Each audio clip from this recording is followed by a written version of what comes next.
இன்றைக்கி ஒரு உங்களுக்கு ஒரு த்ரெட்டனிங்காக அது எது மாறி இருக்கு இந்த ஏஐ மூலமாக நமக்கு கோடுகளையோ வண்ணங்களையோ எப்படி பயன்படுத்த வேண்டும் என்று தெரிந்து கொண்டால் ஓவியராகிவிடலாம். இன்றைக்கி அதை பார்த்திங்கன்னா ஏஐ சுலபமாக செய்கிறது. நீங்கள் ப்ராம்ப்டில் என்ன சஜஷன் கொடுக்குறீங்களோ அதை எங்கெங்கேருந்தோ ரெஃபரன்ஸ் எடுத்துகிட்டு வரைஞ்சி காட்டு. வான்கோவோட ஒரு படத்தை அதனுடைய ஒரிஜினல் தன்மையோடு ஒரு ஏஐனால கிரியேட் பண்ண முடியுமா அப்படிங்கிறதான் ஒரு கேள்வி.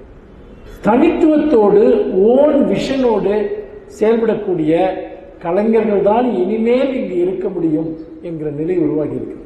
அனிமேஷன்ல இன்னைக்கு ஒரு பயங்கரமான ஒரு தாக்குதலை ஏஐ நடத்திட்டு.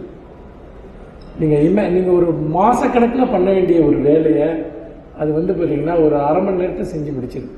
இந்த சேலஞ்சுக்கு நம்ம எல்லாருமே தயாராகணும். இதை எப்படி அது நம்மளை ஜெயிக்க முடியாத ஒரு இடம் ஒன்று இருக்கு. அந்த இடத்தை பற்றி பேசுறதுக்காக தான் நான் இதெல்லாம் சொல்லிட்டு இருக்கேன்.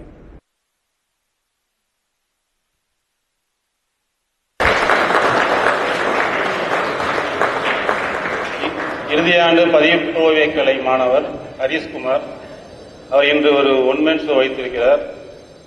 அவர் சிறப்பு விருந்தினர் கவிஞர் மணிசபுத்திரன் ஐயாவிற்கு பெயிண்டிங் வழங்கர் அவர் படம் பையங்க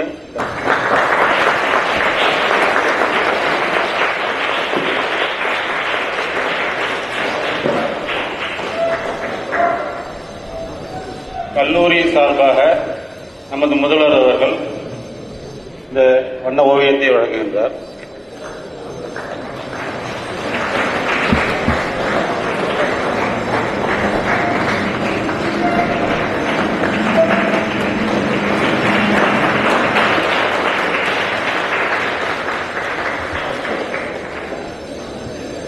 நமக்கும் அவருக்கும் ஒரு உறவு இருக்கிறது.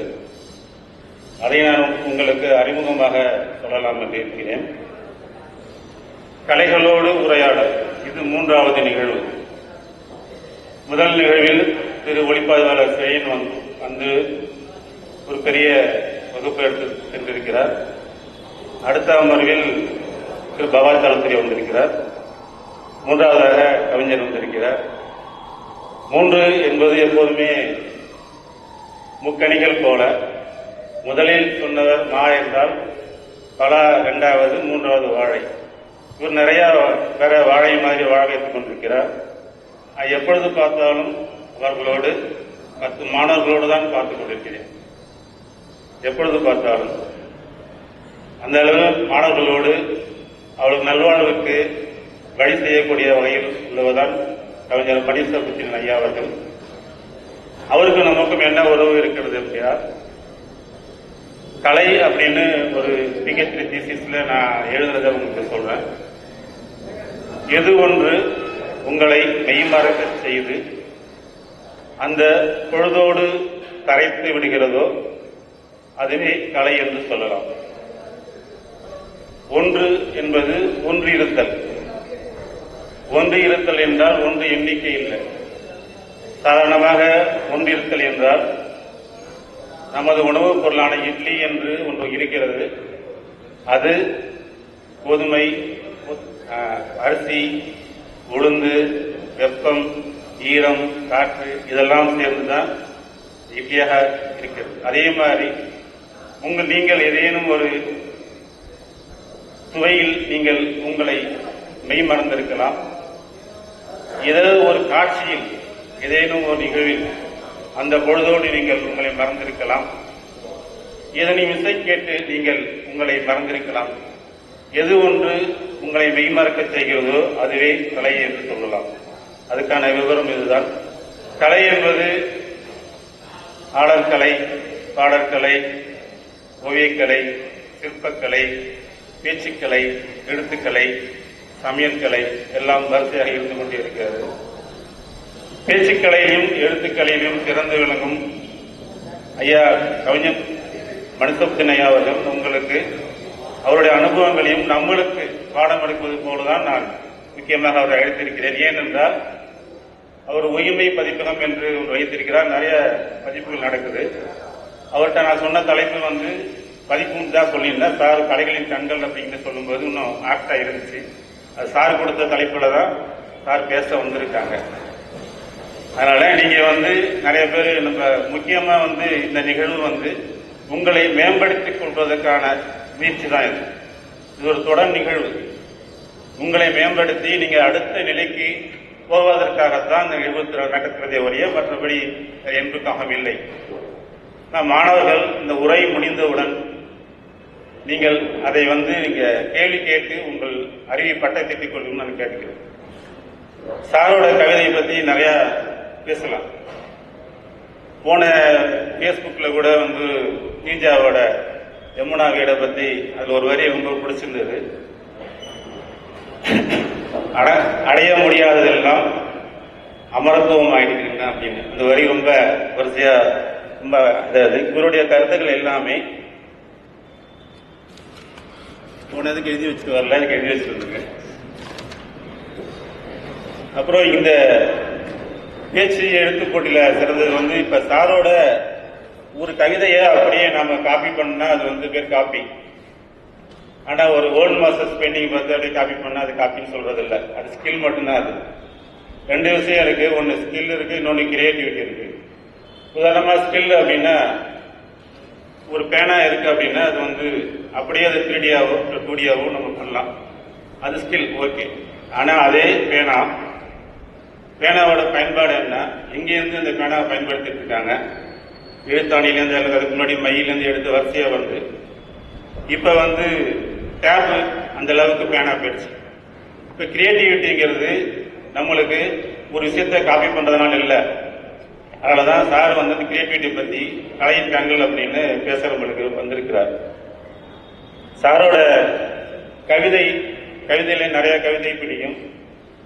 ஒரு கவிதையில இதுக்கு முன்னாடி பேசினவங்க சொல்லியிருக்காங்க, நான் டோல்டு பிளேஸ் சொல்லியிருக்காங்க, சொல்லப்படாத இடங்கள் அப்படின்னு.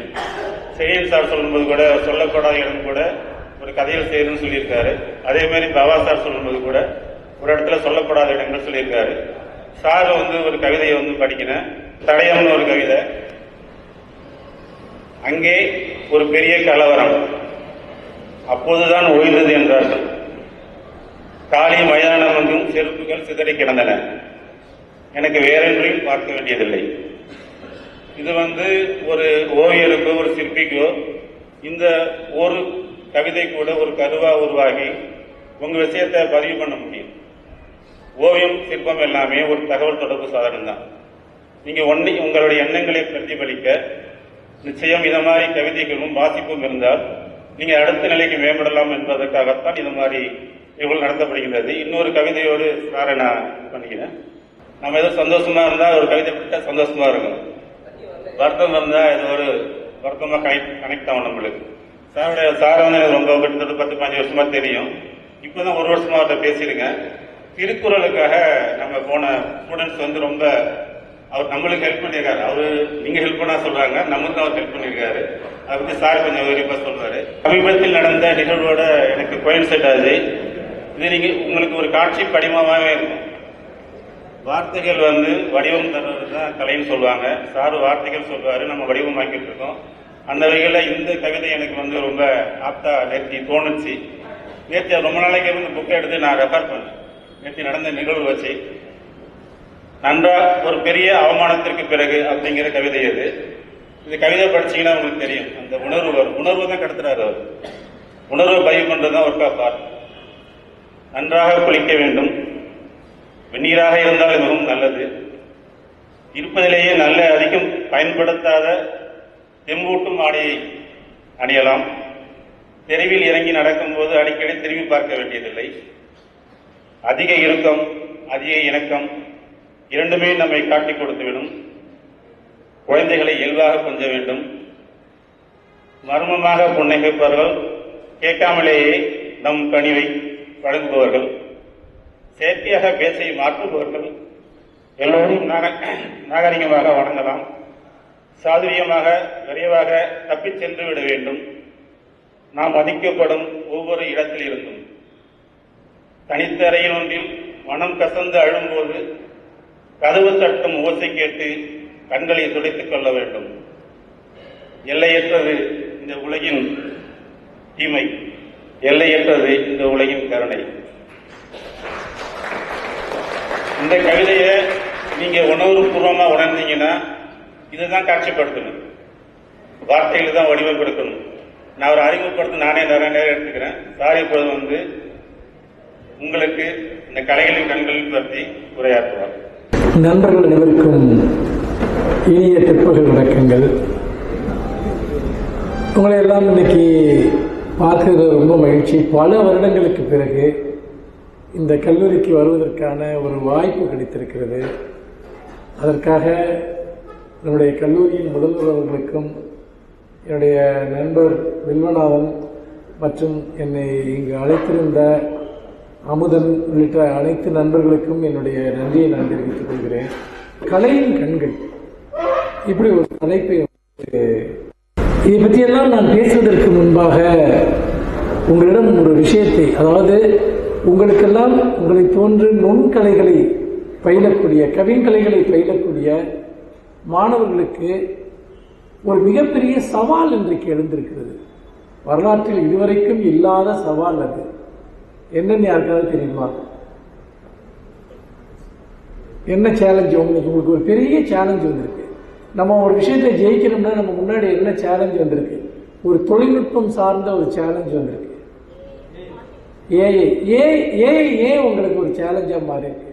இப்போ கூட டீப் சீக்னு ஒரு புது ஆப் பார்த்தீங்கன்னா செயலியை சைனாவிலேருந்து அறிமுகப்படுத்தியிருக்காங்க. இது இன்னும் பல பயங்கரமான மாற்றங்களை எல்லாம் கொண்டு போகிறதுங்கிறாங்க. முக்கியமாக நிறைய அறிவுசார் துறைகளில் ஈடுபடக்கூடியவர்களுக்கு அது நிறைய ஹெல்ப்ஃபுல்லாக இருக்குங்கிறாங்க. ஆனால் கலைஞர்கள், உங்களை போன்ற கலைஞர்கள், ஓவியர்கள், சிற்பக்கலையில் ஈடுபடக்கூடியவர்கள், இன்னும் சினிமா போன்ற விஷயங்களில் ஈடுபடக்கூடியவர்களுக்கெல்லாம் அது ஒரு பெரிய சவாலை கொடுத்திருக்கிறது. அந்த சவால் என்னன்னு யாராவது சொல்ல முடியுமா? யாராவது சொல்லுங்க. எது இன்னைக்கு ஒரு உங்களுக்கு ஒரு த்ரெட்டனிங்கா அது எது மாறி இருக்கு இந்த ஏஐ மூலமா? யாராவது சொல்லுங்க, சும்மா தெரிஞ்சதை சொல்லுங்க. இப்ப நீங்க ஒரு படம் வரைகிறீங்க, நீங்க ஒரு படம் வரைகிறீங்க, நீங்க ஒரு படம் வரைகிறீங்க, நீங்க ஒரு படம் வரைகிறீங்க. ஒவ்வொருத்தரும் ஏதோ ஒரு தனித்தன்மையோட ஒன்று செய்வீங்க. ஆனா இது உங்களை எங்கேயாவது ரீப்ளேஸ் பண்ண போகுதா? உங்களுடைய இடத்தை இது எடுத்துக்க போகுதா? அப்படி எடுத்துக்கணும்னா நீங்க என்ன பண்ணணும்? அந்த சவாலை நீங்க எப்படி எதிர்கொள்ள போறீங்க? இதைத்தான் நம்ம இதிலிருந்து தான் என்னுடைய உரையை நான் தொடங்க விரும்புகிறேன். யாராவது சொல்ல முடியுமா உங்களுக்கு இது என்ன சேலஞ்சு இது கொடுக்குது? ஓகே, நானே சொல்றேன். பொதுவாக நாம் ஓவியம் வரைய கற்றுக்கொண்டாலே நாம் ஒரு ஓவியராகிவிடலாம். அதுதான் யதார்த்தம். நமக்கு கோடுகளையோ வண்ணங்களையோ எப்படி பயன்படுத்த வேண்டும் என்று தெரிந்து கொண்டால் ஓவியராகிவிடலாம். இன்னைக்கு அதை பார்த்தீங்கன்னா ஏஐ சுலபமாக செய்கிறது. நீங்கள் ப்ராம்ப்டில் என்ன சஜஷன் கொடுக்குறீங்களோ அது எங்கெங்கிருந்தோ ரெஃபரன்ஸ் எடுத்துட்டு வரைஞ்சி காட்டுது. நீங்கள் பல வருடங்கள் பயின்று அடையக்கூடிய ஒரு ஆர்ட் அல்லது ஒரு தொழில்நுட்பம், அதை ஒரு 5 செகண்டில், அன்னைக்கு நாங்கள் திடீர்னு ஒரு லோகோ ஒன்று உருவாக்க வேண்டியிருந்தது. அப்போ லோகோ ஆர்டிஸ்ட் யாரும் கிடைக்கல. உடனடியாக அந்த பேஜை கிரியேட் பண்ண வேண்டியிருந்தது. நான் போயிட்டு ப்ராம்ப்டில் போயிட்டு எனக்கு என்னென்ன தேவைன்னு கொடுக்குறேன். அது ஒரு 10 ஆப்ஷன் 1 by 1 வருது. ஒரு நிமிஷம் ரொம்ப திகைப்பாக இருந்தது. இப்போ ஒரு லோகோ டிசைனருடைய இடம் என்னங்கிற கேள்வி வருது. நான் என்ன மாதிரி நான் ப்ராம்ப்ட் பண்ணுறனோ அதுக்கு தகுந்த மாதிரி அது கிரியேட் பண்ணி கொடுக்குறேன். அப்போது ஒரு லோகோ ஆர்டிஸ்ட்டு என்ன பண்ணுவேன்? அதே மாதிரி தான் அனிமேஷனில் இன்றைக்கி ஒரு பயங்கரமான ஒரு தாக்குதலை ஏஐ நடத்திட்டு. நீங்கள் ஒரு மாதக்கணக்கில் பண்ண வேண்டிய ஒரு வேலையை அது பார்த்தீங்கன்னா ஒரு அரை மணி நேரத்தில் செஞ்சு முடிச்சிது, 1 மணி நேரத்தில் செஞ்சு முடிச்சிது. அப்போது ஒரு அனிமேஷன் ஆர்டிஸ்டினுடைய இடம் என்ன?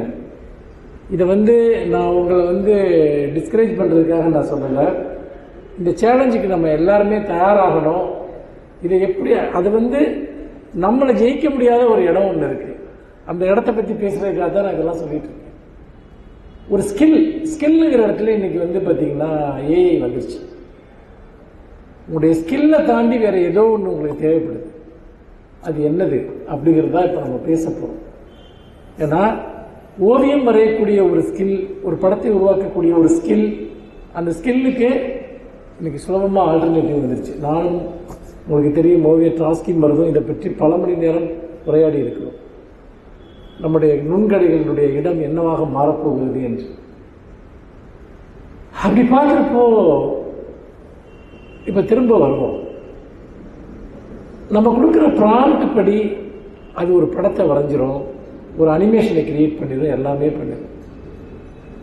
இப்போ வான்கோவோட படங்களை நம்ம பார்க்குறோம், எவ்வளோ வருஷங்கள் கழிச்சு.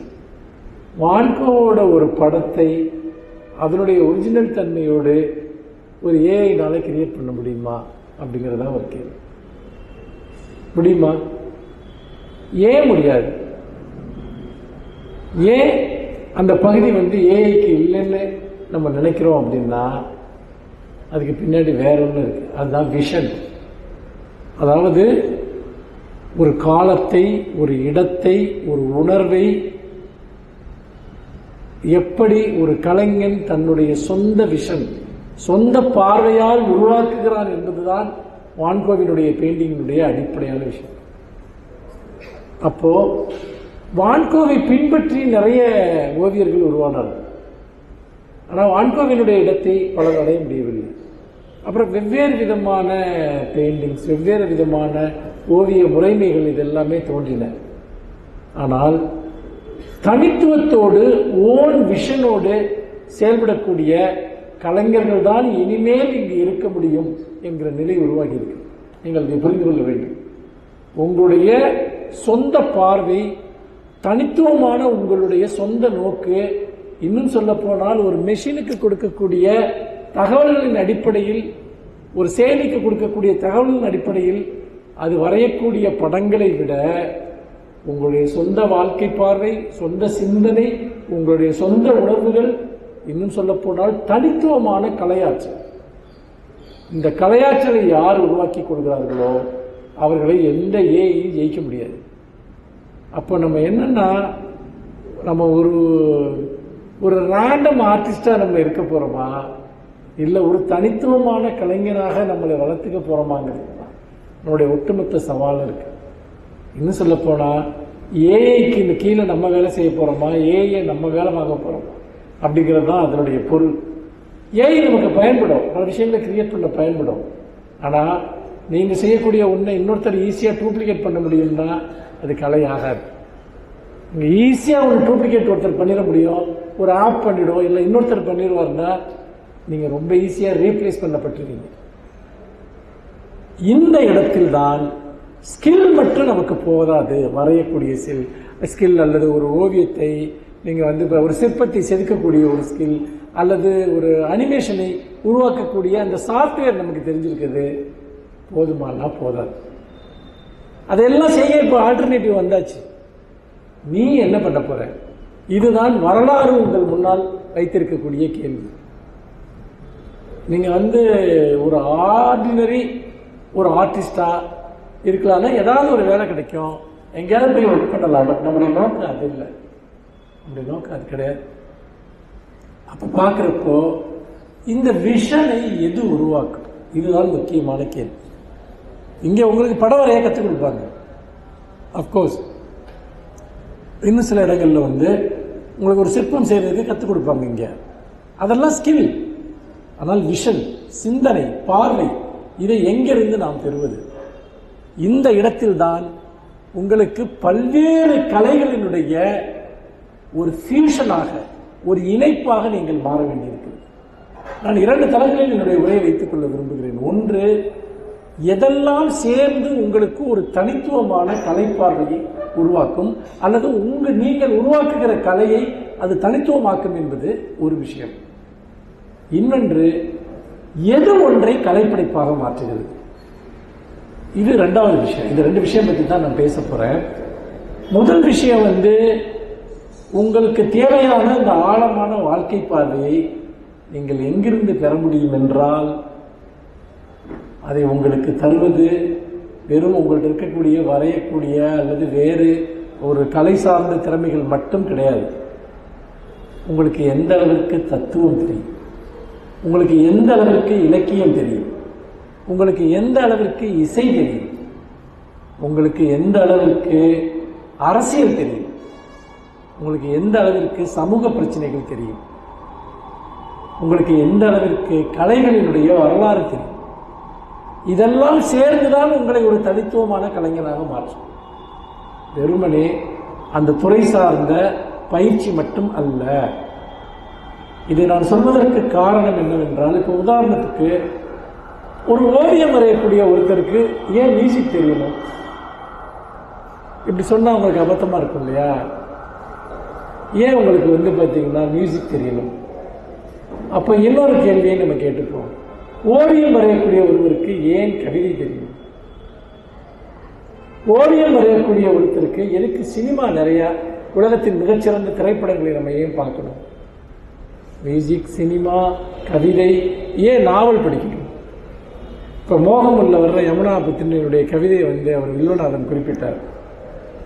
அது என்னன்னு கேட்டீங்கன்னா, ஒரு விஷுவல் இருக்கு அதுல.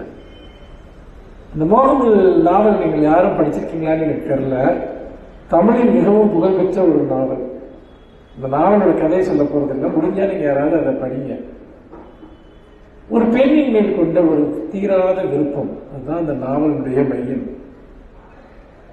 நிறைய டி ஜானகிராமன் எழுதுன அந்த நாவலனுடைய கேரக்டர்ஸ், அது எல்லாருமே அந்த காலகட்டத்தில் எல்லா ஆணும் என்ன நினைப்பான்னா, பெரும்பாலும் யமுனா மாதிரி ஒரு பொண்ணு நம்ம வாழ்க்கையில் மீட் பண்ணிருக்கணும்னு நினைப்பான். யமுனா ஒரு கேரக்டர் தான், ஆனால் ஒவ்வொருத்தர் மனசுலையும் ஒரு யமுனா இருக்காங்க அந்த டி ஜானகிராமனோட அந்த சித்தரிப்புல. அப்போ ஒரு கேள்வி வருது எல்லாருக்குமே, நிஜ யமுனா யாரு, அவ எங்க இருந்தா அப்படின்னு. அப்படி ஒரு உயிரோட்டமுள்ள ஒரு கேரக்டர் அவர் எழுதியிருப்பார். ரொம்ப வருஷம் கழிச்சு போன வருஷம் ஒரு பத்திரிகையாளர் யமுனா, உண்மையான யமுனா வாழ்ந்த வீட்டை போய் பார்த்து ஒரு போட்டோ எடுத்துட்டு வர்றார். அது டி ஜானகிராமன் எந்த பொண்ணை பற்றி அந்த கதையை எழுதினாரோ அந்த வீட்டுக்கு போய் அவங்க பார்த்தீங்கன்னா பாபுவை, அதாவது பாபுங்கிறது ஜானகிராமன் தான் அந்த கதையில், பாபுவை கல்யாணம் பண்ணிக்கல, வேற யாரோ ஒரு என்ஜினியரை கல்யாணம் பண்ணிக்கிறா, இங்கேருந்து போயிடுறாங்க. அந்த வீடு ஏதோ ஒரு பாலடைஞ்சு இருக்கக்கூடிய ஒரு பழைய காலத்து கும்பகோணத்தில் இருக்கக்கூடிய ஒரு இடிபாடுகள் உள்ள ஒரு வீடு. அந்த வீடு என்ன பண்ணுதுன்னு கேட்டால், ஜானகிராமன் உருவாக்கின யமுனா பற்றின அந்த ஏஞ்சல் மாதிரி சித்திரத்தை எல்லாம் கலைச்சு, யாரோ ஒரு பொண்ணு ஒரு ஒன்று குடும்பத்தில் வாழ்ந்துட்டு இருக்கு ஒரு பொண்ணோட சித்திரத்தை அப்படியே மனசுல கொண்டு வந்து, இவ்வளவு வருஷமா அந்த நாவல் உருவாக்கின அந்த சித்திரம் எல்லாம் கலைஞ்சு ஒரே ஒரு புகைப்படம். அந்த புகைப்படத்தை பார்த்தோன்னே யமுனா எங்கேயா இருந்தா அப்படின்னு தோணும். ஏன்னு கேட்டா, அந்த ஒரு விஷுவல் ஏற்படுத்தக்கூடிய அந்த எஃபெக்ட்ங்கிறது அவ்வளவு பெருசா இருக்கு. இப்ப அகைன் நான் என்ன சொல்றேன்னா, ஒரு நாவல், இப்ப இதை நீங்க இந்த கதையை சொல்றப்போ உங்க மனசுல தோணுதா, ஒரு வீட்டோட சித்திரம், ஒரு ஓவியர்கள்லாம் உங்க மனசுல இது வரும். ஒரு மூடு அல்லது ஒரு காலகட்டம். ஒரு வீடுங்கிறது வெறுமனே ஒரு வீடு கிடையாது, அது ஒரு காலகட்டம். அந்த காலகட்டத்தை பார்க்குறப்ப அந்த காலகட்டத்தில் அந்த பொண்ணு இப்படி தான் இருந்திருப்பா, இங்கே தான் போயிருப்பா. ஒரே ஒரு ஃபோட்டோ மட்டும்தான், ஆனால் அந்த வீட்டை பற்றின ஃபோட்டோவில் அந்த காலம் முழுமையாக பதிவாகி இருக்குது. ஒரு ஓவியன் இப்போ ஒரு ஃபோட்டோ எடுக்கிறவங்க அந்த ஃபோட்டோ எடுத்துட்டான். ஒரு ஓவியன் அந்த வீட்டை வரைகிறப்போ அந்த காலகட்டம் சார்ந்து வேற பல எலிமெண்ட்ஸ் அதுக்குள்ளே எடுத்துகிட்டு வரும். அதுக்கு என்ன தேவைப்படுது? அந்த நாவல் உங்களுக்கு தெரியணும், அந்த காலகட்டம் பற்றின ஒரு பார்வை உங்களுக்கு இருக்கணும். அப்போ என்ன கல்ச்சரலாக என்ன ஒரு சூழல் அப்போ இருந்தது, அவன் எந்த கம்யூனிட்டியை சேர்ந்தவ, இவ்வளோ விஷயம் உங்களுக்கு தேவைப்படுது. ஒரு இடத்த அவன் ஈஸியாக எழுதிடுவான். ஆனால் ஒரு யமுனாவை ஒரு ஓவியத்தில் கொண்டு வர்றப்போ ஒட்டுமொத்தமான காலத்தையும் அதில் எடுத்துகிட்டு வர வேண்டிய ஒரு சேலஞ்ச் இருக்கு. இப்போ நீங்கள் ஏஐயில் போயிட்டு தமிழ் பிராமணிக்கல் யங் கேர்ள் அப்படின்னு போட்டிங்கன்னா அது ஏதாவது ஒன்று வரையும். ப்ராண்டில் அவ்வளோதான் பண்ண முடியும். அப்புறம் ஒவ்வொன்றும் அடிஷனலாக நீங்கள் ஆட் பண்ணிட்டே போகலாம். ஆனால் பண்ணால் கூட ஒரு ஓவியனோட விஷன்லேருந்து உருவாகிற யமுனாவும் இந்த ப்ராண்ட் மூலமாக நம்ம பண்ணுற யமுனாவும் ஒன்றாவே இருக்க மாட்டாங்க. ஏன் இருக்க மாட்டாங்கன்னா, அந்தளவுக்கு ஏஐ இன்னும் வரலாறு படிக்கலை, அந்த அளவுக்கு தத்துவம் படிக்கல, அந்த அளவுக்கு பொயட்ரி படிக்கல, அந்த அளவுக்கு அதுக்கு கல்ச்சரல் சென்ஸ் இன்னும் வரல. ஆனால் உங்களால் அதை கொண்டு வர முடியும். உங்களால் அதை கொண்டு வர முடியும். ஒரு உதாரணத்துக்கு நான் இந்த விஷயத்தை நான் உங்ககிட்ட சொல்றேன். இந்த மாதிரி நிறைய விஷயங்கள், அதாவது நம்ம சமகால வாழ்க்கை ஒரு பெரிய அரசியல் போராட்டம் நடக்குதுன்னு வச்சுங்க. இப்போ இன்னொரு கவிதை அவர் வில்வநாதன் படித்தார் இல்லையா, ஒரு செருப்பு, ஒரு கலவரம் நடந்த இடம், அதில் சில செருப்புகள் மட்டும் செதறி கிடக்குது. ஒரே ஒரு விஷுவல், அவ்வளோதான். அந்த இடத்துல ஒரு கலவரம் நடந்திருக்கு. செருப்புகள் எங்கே செதறி கிடக்கும்? ஒரு அசம்பாவிதம் நடக்கிற ஒரு இடத்துல தான் செருப்புகள் சும்மா செதறி கிடக்கும். ஒரு கிரவுண்டில் செருப்புகள் கிடைக்குதா, இங்கேருந்து யாருமே இல்லை. அப்போ அவங்கெல்லாம் எங்கே போனாங்க?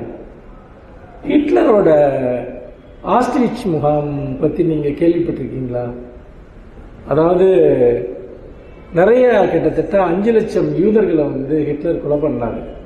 எப்படி கொலை பண்ணாருன்னு கேட்டிங்கன்னா, அந்த யூதர்கள்லாம் கொண்டு போய் ஒரு கேஸ் சேம்பரில், ஒரு பெரிய பெரிய அந்த ஹால்ஸில் அடைச்சி வச்சு அதில் விஷவாயை திறந்து விட்டு கொண்டாங்க. வந்துட்டு நேற்று தான் வந்து அதனுடைய டே, இந்த ஆஸ்ட்ரிச் அந்த முகாம் டே வந்து நேற்று தான் வேர்ல்டு முழுக்க அதை வந்து அந்த மெமரி கொண்டாடினாங்க. அப்போது நிறைய படங்கள், அந்த ஆஸ்ட்ரிச் முகாம் பற்றின நிறைய புகைப்படங்கள் இருக்குது.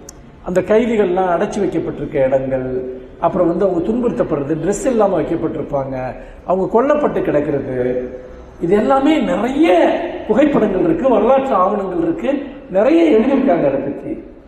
ஆனால் ஒரே ஒரு புகைப்படம் மனித குலத்தை ஒழுக்கிட்டே இருக்கு. அதில் எந்த விதமான ஹியூமன் ஃபேஸும் கிடையாது, அது எந்த விதமான கொடூரமான காட்சிகளும் கிடையாது, எதுவுமே கிடையாது.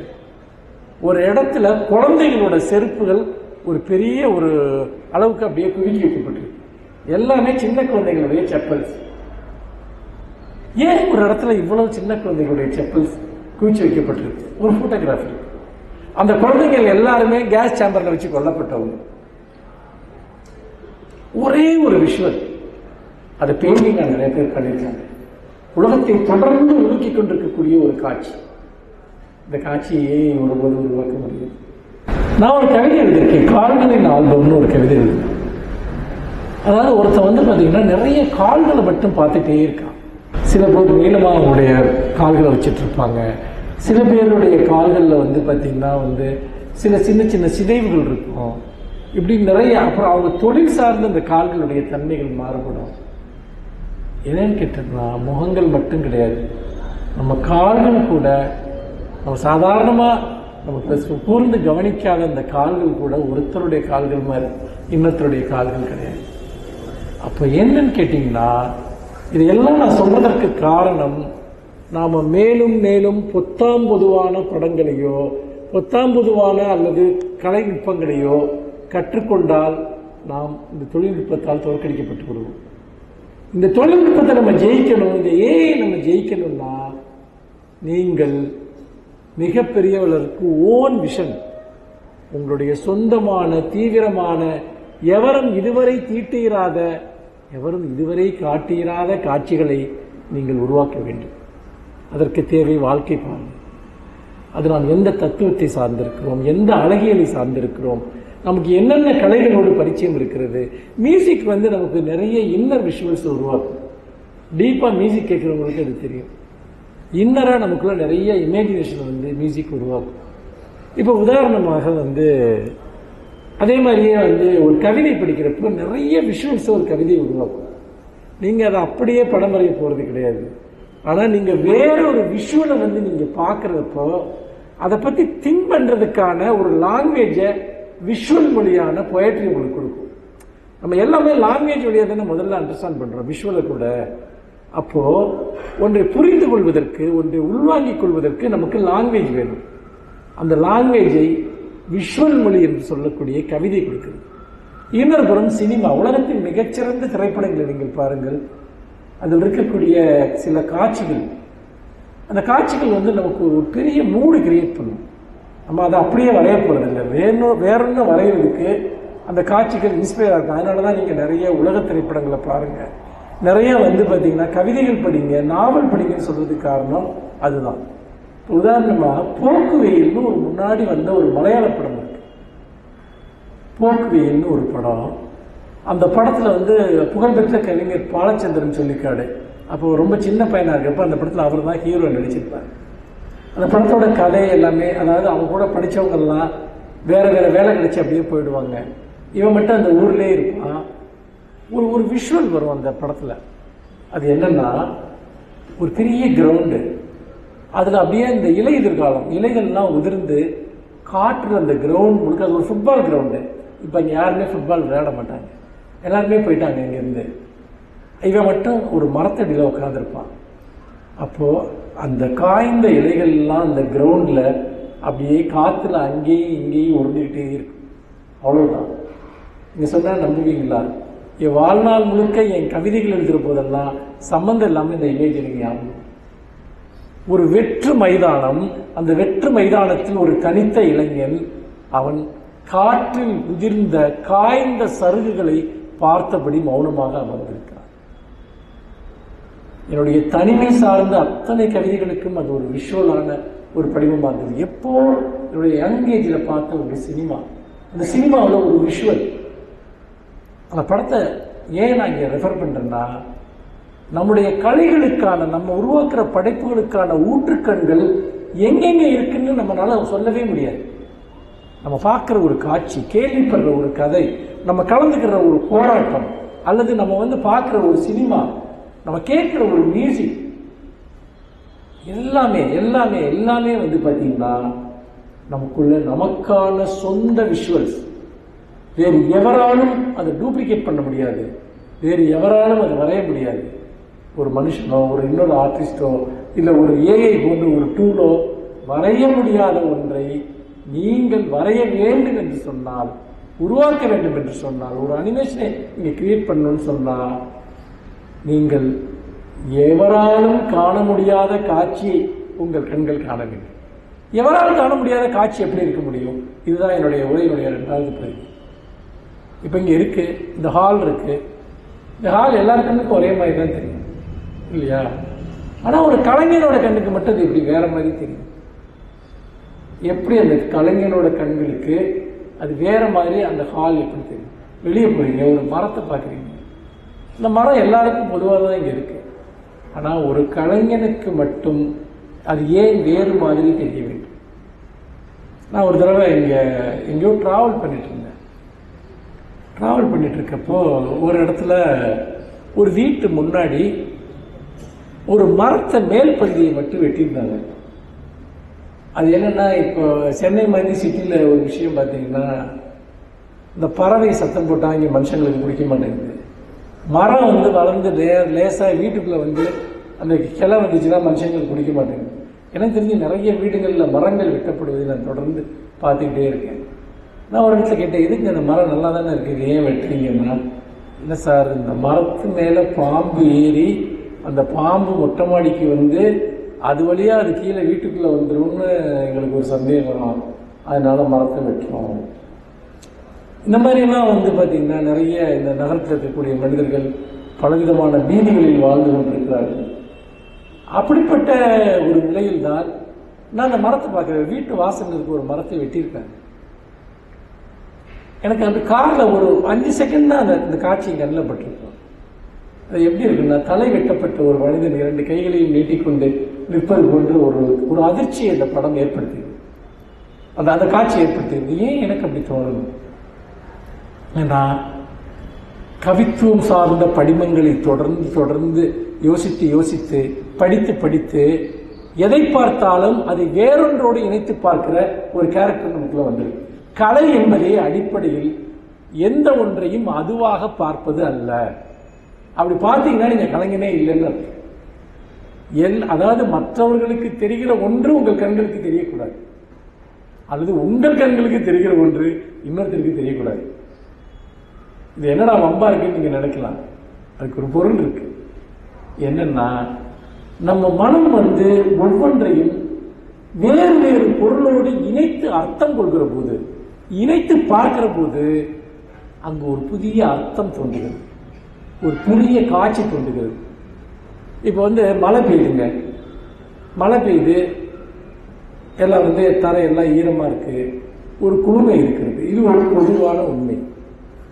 ஆனால் நான் கவிதை எழுதுகிற போது அதில் தனிமையின் ஒரு இயக்கத்தை கொண்டு வருகிறேன், அல்லது மனதினுடைய ஒரு புத்துணர்ச்சியை அதில் நான் எழுதுகிறேன். எல்லாருக்கும் மழை பெய்யுது, தண்ணி கொட்டிக்கிட்டு இருக்கு, அதுதான் வந்துட்டு. எனக்கு மட்டும் ஏன் அது இதெல்லாம் தோணுது? ஏன் தோணுது? அப்போ என்னுடைய தன்மையை நான் மலைக்கு கொடுக்கிறேன். அதாவது என்னுடைய மனித உணர்ச்சிகளை நான் மலையின் மீது ஏற்றுகிறேன். அப்போது மலை அதுவரை இருந்த அதனுடைய தன்மையிலிருந்து விடுபட்டு என்னுடைய தன்மையை அடைகிறது. மலை மனிதத்தன்மையை அடைகிறது, ஹியூமனைஸ் ஆகிறது. எப்பொழுது ஒரு மெட்டீரியல், ஒரு புறப்பொருள் ஹியூமனைஸ் ஆகிறதோ அப்போதே அது கலையாகவும் மாறுகிறது. ஏனென்றால் கலையினால் அதை ஹியூமனைஸ் பண்ண முடியும். அதாவது நீங்கள் அது எந்த கலையாக இருந்தாலும் இருக்கட்டும், மலையில் ஒருத்தன் பாட்டு பாடிக்கிட்டே போகலாம், மலைக்கு ஒரு இசைத்தன்மை சேர்ந்து விடுகிறது. மலையில் ஒருவன் ஒரு கவிதை சொல்கிறார், மலைக்கு ஒரு கவிதைத்தன்மை வந்து விடுகிறது. மலையில் ஒருவன் படமாக வரைகிறான், மலைக்கு ஒரு வண்ணம் சேர்ந்து விடுகிறது. யோசித்து பாருங்கள். அப்படி என்றால் அது ஒரு கலைஞரின் கண்களில் படுகிற வரைக்கும் தான் அது வெறும் மலை. அது ஒரு கலைஞரின் கண்களில் படுகிற போது அது முற்றிலும் வேறாக மாறிவிடுகிறது. மைதாசரசன் தொட்டதெல்லாம் தங்கமாகும் என்கிற கதையை நீங்கள் கேள்விப்பட்டிருப்பீர்கள். ஒரு கலைஞன் தொடுகிற எல்லாம், காண்கிற எல்லாம் வேறொரு காட்சியாக மாறுகிறது. கலையில் அருவறுப்பானதுன்னு எதுவுமே கிடையாது, கலையில் அழகற்றதுன்னு எதுவுமே கிடையாது, கலையில் குறைபாடுடையதுன்னு எதுவுமே கிடையாது. அது எல்லாமே வேறொரு பொருளை உங்களுக்கு தந்து கொண்டிருக்கிறது, வேறொரு பொருளை உங்களுக்கு அது தந்து கொண்டே இருக்கிறது. அப்படி பார்க்கிற போது சாதாரணமாக பொதுவான மனிதர்கள் அருவருத்து விலகுகிற ஒரு காட்சியில் கூட நீங்கள் வாழ்வினுடைய மிகப்பெரிய உண்மை ஒன்றை காட்ட முடியும். கலைஞர்கள் காட்டியிருக்கிறார். பிகாசோ அவர்களுடைய படங்களை எல்லாம் பார்த்தீர்கள் என்றால் உங்களுக்கு தெரியும். இன்னும் சொல்ல போனால் கலை என்பதை ஒரு பிறழ்வு என்று சொல்லலாம், ஒரு டீவியேஷன். ஒரு வழக்கமான அர்த்தத்திலிருந்து அது ஒரு டீவியேஷன். டீவியேட் ஆனவர்கள் தான் கலைஞர்களாக மாறுகிறார்கள். டீவியேட் ஆன உண்மைகள் தான் கலையாக மாறுகிறது. உள்ளதை உள்ளபடி சொல்வது கலை அல்ல. அப்படி யாராவது சொன்னா நம்பாதீங்க. அது ஒரு ஆர்ட்டினுடைய மிக மிக சாதாரணமான ஒரு விஷயம். போட்டோகிராஃபி எடுத்துங்க, ஒரே கேமரா தான் எல்லா போட்டோவையும் எடுக்குது. ஆனா ஒரு ஆள் கையில் இருக்கிறப்போ ஒரு காட்சி போட்டோ எடுக்கிறப்போ அது ஒரு விதமா இருக்கு, அதே காட்சியை இன்னொருத்தர் எடுக்கிறப்போ அது வேற மாதிரி இருக்கு. அவன் பல புறப்பொருள்களை ஒன்று சேர்க்கிறான். என்ன லைட்டிங்ல அதை எடுக்கணும், அதுல என்ன ஷேடோ இருக்கணும், என்ன ஆங்கிள் வைக்கணும், ஒரே ஒரு பொருள் தான், ஒரே ஒரு மெட்டீரியல் தான். ஆனா ஒரு சிறந்த புகைப்பட கலைஞன் எடுக்கக்கூடிய புகைப்படமும், வெறுமனே கேமராவே புகைப்படம் எடுக்கும் என்று நம்புகிற ஒருவர் எடுக்கிற புகைப்படமும் ஏன் அவ்வளவு வித்தியாசப்படுகிறது என்றால், எல்லாவற்றிற்கும் பின்னால் நான் சொன்ன அந்த விஷன், அந்த பார்வை, அந்த கோணம், அது டெக்னாலஜி அல்ல. டெக்னாலஜி என்பது ஒரு டூல், திறமை என்பது ஒரு டூல். அது எப்படி வேணாலும் நம்ம கற்றுக்கலாம். சின்ன குழந்தை கூட கற்றுக்கலாம், பெரியவங்க கற்றுக்கலாம், அது விஷயமே இல்லை. ஆனால் நீங்கள் கலை பார்வையை, கலை நுட்பத்தை, கவித்துவ மனதை, இசை ஒழுங்கு மிக்க மனதை, ஏன் எல்லாத்தையுமே நம்ம கலை கலைன்னு சொல்கிறோம்? இப்போ அவர் சொன்ன மாதிரி சமையல்னு சொன்னால் சமையல்னு சொல்லிட்டு போக வேண்டியது என்ன, அதையே சமையல் கலைன்னு சொல்கிறோம். ஓவியம்னா ஓவியம்னு சொல்லிட்டு போகணும் தானே, அதையே ஓவிய கலைன்னு சொல்கிறோம். சினிமான்னு சொல்லிட்டு போக வேண்டியது என்ன, ஏன் சினிமா கலைன்னு சொல்கிறோம். மேடையில் பேசுறது அதுவும் பேச்சு கலைன்றோம், கவிதை எழுதுகிற கலைங்கிற. ஏன் இந்த கலைங்கிறது அது குறிக்கக்கூடிய பொருள் தான் என்ன? எல்லாத்துலேயுமே ஏன் அவர் ஆர்ட்டை நம்ம சேர்க்கிறோம்? ஆர்ட்டுங்கிற வார்த்தை ஏன் எல்லா நுட்பத்துக்குள்ளேயும் சேருதுன்னா, எல்லா தொழிலுக்குள்ளாகவும் கலை சார்ந்த அம்சம் ஒன்று இருக்கிறது, கலை அல்லாத அம்சம் ஒன்று இருக்கு. அது எந்த வேலையை செஞ்சாலும் சரி. தையர் கலைன்னு சொல்றோம், ட்ரெஸ் தைக்கிறத கலைன்னு ஆர்ட்ல சேர்க்கிறான். அப்ப எல்லா டைலரும் தைக்கிறது கலை கிடையாதா? கிடையாது. அதுதான் இங்க விஷயம். ஏன் பார்த்தீங்கன்னா, ஒரு டெய்லர் தைக்கிற ட்ரெஸ்ஸுக்கு இன்னொரு டெய்லர் தைக்கிற ட்ரெஸ்ஸுக்கு உள்ள வித்தியாசம் என்னன்னு கேட்டால், முதல் விஷயம் நுட்பம், ரெண்டாவது விஷயம் அது எப்படி பல்வேறு விஷயங்களை தொகுத்து தனக்கான ஒரு புதுமையை ஒன்று படைத்துக் கொள்கிறது. இன்னொன்று ஒழுங்கு. கலை முதலில் கோருவது ஒழுங்கு தான். அதாவது அந்த ஆர்டர். நீங்கள் பார்த்தீங்கன்னா ஒரு விஷயத்தை எப்படி வேணால் கிரியேட் பண்ணலாம், அது இங்கே மியூசிக்கா போயட்ரியா, ஆனால் அதுக்குள்ளே எது எந்தெந்த அளவில் இருக்கணும், எந்தெந்த இடத்தில் இருக்கணும் அப்படிங்கிறது ரொம்ப ரொம்ப ரொம்ப முக்கியம். அது எந்த அளவில் இருக்கணும், எந்த இடத்தில் இருக்கணும், எத்தகைய கலவையால் அது சேர்ந்து இருக்கணும். அது கவிதை எழுதினாலும் அப்படி தான், மியூசிக்காக இருந்தாலும் அப்படி தான், பெயிண்டிங்காக இருந்தாலும் அப்படி தான், சிற்பமாக இருந்தாலும் அப்படி தான். நீங்கள் எது ஒன்றை குறைவாக செய்தாலும் எது ஒன்றை கூடுதலாக செய்தாலும் அது கலையாகாது. ஒன்றுக்கு தேவைப்படுகிறதை விட அதிகமாக நீங்கள் அதில் எதை வைத்தாலும் அது ஆர்ட்டா மாறாது. அப்போ அதற்கு எது தேவை எது தேவையில்லை என்பதை நிர்ணயிப்பதில் தான் உங்களுடைய அழகியல் பார்வை, வாழ்க்கை பார்வை, கலைப்பார்வை எல்லாமே அடங்கியிருக்கு. அப்படி பார்க்கிற போது நாம் யதார்த்தத்தில் நாம் காண வேண்டிய ஒவ்வொரு காட்சியையும் நம்முடைய ஒன்றாக மாற்ற முடியும், நமக்கான ஒன்றாக மாற்ற முடியும். அதாவது ஒரு மனநிலையில் அல்லது ஒரு யதார்த்தத்தில் நாம் நிறைய டிரான்ஸ்ஃபர்மேஷன் நடந்துக்கிட்டே இருக்கு. இப்போ ஒரு பொருளை நீங்கள் காண்கிறீர்கள். அந்த ஒரு பொருளை காண்கிற போது அந்த பொருள் காலை ஒளியில் ஒரு விதமாக இருக்கிறது, முற்பகல் ஒளியில் அதே பொருள் ஒரு விதமாக இருக்கிறது, மதிய ஒளியில் அது ஒரு விதமாக இருக்கிறது, மாலை வெளிச்சத்தில் அது ஒரு விதமாக இருக்கிறது, இரவில் அதே பொருள் வேறு விதமாக இருக்கிறது. அதே பொருள் தானே, ஆனால் அதன் மேல் படுகிற ஒளி என்பது அதனுடைய அர்த்தத்தை மாற்றிக்கொண்டே இருக்கிறது. ஒரு மலரை நீங்கள் அதிகாலையில் காண்பதற்கும் அதே நீங்கள் நள்ளிரவில் காண்பதற்கும் மிகப்பெரிய வித்தியாசம் இருக்கு. அது மலர் தானே, அதுக்குன்னு என்ன தனி கேரக்டர் இருக்கா? கிடையாது. ஆனால் உங்களுக்கு ஒரு கேரக்டர் இருக்கு, உங்களுக்கு ஒரு ஜட்ஜ்மெண்ட் இருக்கு, உங்களுக்கு ஒரு அனுபவம் இருக்கு. அது எல்லாத்தையும் அந்த ஃப்ளவருக்கு நீங்கள் கொடுத்துக்கிட்டே இருக்கீங்க. அப்போ ஒரு மலரின் மீது படுகிற ஒளி போன்றதுதான் ஒவ்வொரு புறப்பொருளின் மீதும் நாம் காட்டுகிற அக்கறை, நாம் காட்டுகிற பார்வை, நம்முடைய விஷன் என்பது. எல்லாவற்றையுமே நாம் வேறொன்றாக மாற்ற வேண்டும், எல்லாவற்றினுடைய அர்த்தத்தையும் வேறொன்றாக மாற்ற வேண்டும். உள்ளது போல் உள்ளது அல்ல கலை, காண்பது போல் காண்பதல்ல காட்சி. அந்த காட்சிகளை நீங்கள் எப்படி டிரான்ஸ்ஃபார்ம் பண்ணுகிறீர்கள், அதை எப்படி வேறொன்றாக மாற்றுகிறீர்கள் என்பதிலிருந்து தான் உங்களுடைய கலைப்பார்வை மட்டுமல்ல, நீங்கள் ஒரு அசலான கலைஞனாக மாறுவதற்கான திறவுகோலும் ஆரம்பிக்கிறது. நீங்கள் செயற்கை நுண்ணறிவு போன்ற தொழில்நுட்பங்களை தோற்கடிக்கக்கூடிய இடம் என்பது அதுதான். இல்லாவிட்டால் அந்த தொழில்நுட்பம் உங்களை தோற்கடிக்கும், அந்த தொழில்நுட்பம் உங்களை மிக எளிதாக வென்றுவிடும். அப்படி பார்க்கிற போது நண்பர்களே, இந்த உரையை நான் நிறைவு செய்வதற்கு முன்பாக, உங்களிடம் இந்த ஒரு உரையாடலை தொடங்குவதற்கு முன்பாக என்னுடைய ஒரு கவிதை ஒன்று உங்களிடம் நான் படித்து காட்ட விரும்புகிறேன். அந்த கவிதையிலிருந்து கூட நான் சிலவற்றை பேச முடியும். இந்த மாற்றம், டிரான்ஸ்ஃபர்மேஷன் பற்றி சொன்னேன் இல்லையா? நான் பொதுவாக என்னுடைய கவிதைகளில் பருவ காலங்களை பற்றி தொடர்ந்து எழுதக்கூடியவன். எனக்கு 2 விஷயங்கள் மேலே ரொம்ப அப்சஷன் உண்டு. ஒன்று வாசனைகள், இன்னொன்று பருவங்கள், சீசன்ஸ். நான் எவ்வளவோ கவிதைகள் நான் சீசன்ஸ் பற்றி எழுதியிருக்கேன். ஏன்னா சீசன்கிறது அல்லது சீசனோட மாற்றம்ங்கிறது கலைஞர்களுக்கு ஒரு மிகப்பெரிய ஒரு விஷயம். அது இன்னும் சொல்ல போனால், நான் ஒரு பருவ காலத்தில் இருக்கிற மாதிரியே இன்னொரு பருவ காலத்தில் இருந்ததே இல்லை. நான் என்ன மழைக்கால மனிதன் என்றும், வெயில் கால மனிதன் என்றும், வசந்த கால மனிதன் என்றும் என்னை நான் பிரித்து கொண்டிருக்கிறேன். அந்த வகையில் பார்க்கிற போது வசந்த காலம் வருகிற போது நிறைய மாற்றங்கள் நடக்கின்றன. அந்த மாற்றங்களை ஒரு கவிதையாக நான் தொகுக்க முயற்சிக்கிறேன். யதார்த்தத்தில் வசந்த காலத்தில் அதில் சிலவை தான் நடக்கும், மற்றவையெல்லாம் நம் மனதில் நடக்கக்கூடிய நாடகங்கள். இந்த கவிதையை நான் உங்களுக்கு வாசிக்கிறேன். வசந்த காலம் வந்துவிட்டதா என்ன? என் சிநேகிதிகளுக்கு புதிய காதலர்கள் கிடைத்திருக்கிறார்கள். என் காதலிகளுக்கும் கூட புதிய காதலர்கள் கிடைத்திருக்கின்றனர். மஞ்சள் மலர்கள் சாலைகளெங்கும் உதிர்ந்து கொண்டே இருக்கின்றன. அன்பின் ரகசிய மொழிகள் காற்றை ஈரமாக்கி கொண்டிருக்கிறது. ஒரு நல்ல மூடு, ஒரு வசந்தம் வந்துச்சுங்கிறப்போ அன்பின் ரகசிய மொழிகள் காற்றை ஈரமாக்கி கொண்டிருக்கிறது.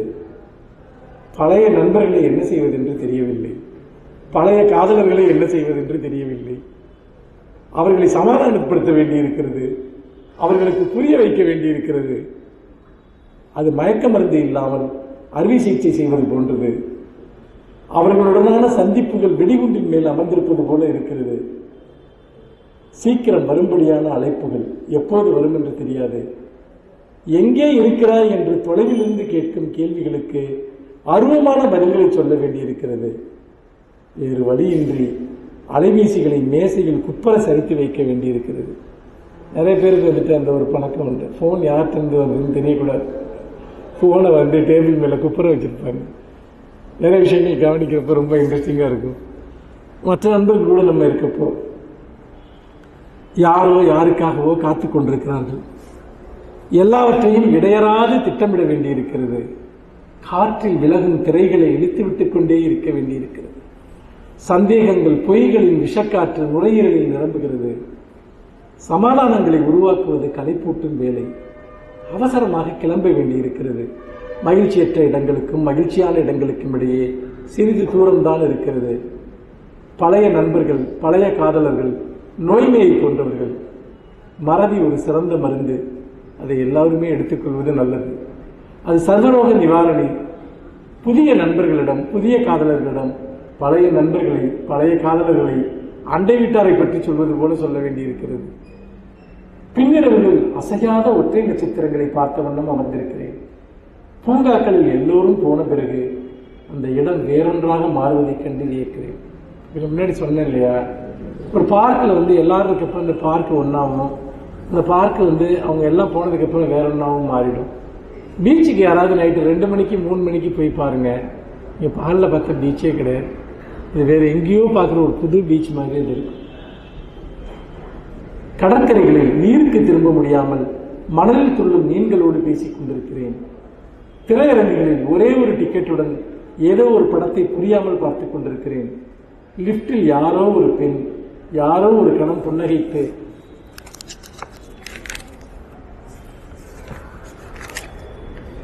வெளியேறி செல்கிறாள். யார் கண்டது? எதிர்காலத்தில் அவள் என் புதிய காதலியாகவோ சிநேகிதியாகவோ கூட இருக்கக்கூடும். வசந்தம் வந்தே விட்டது.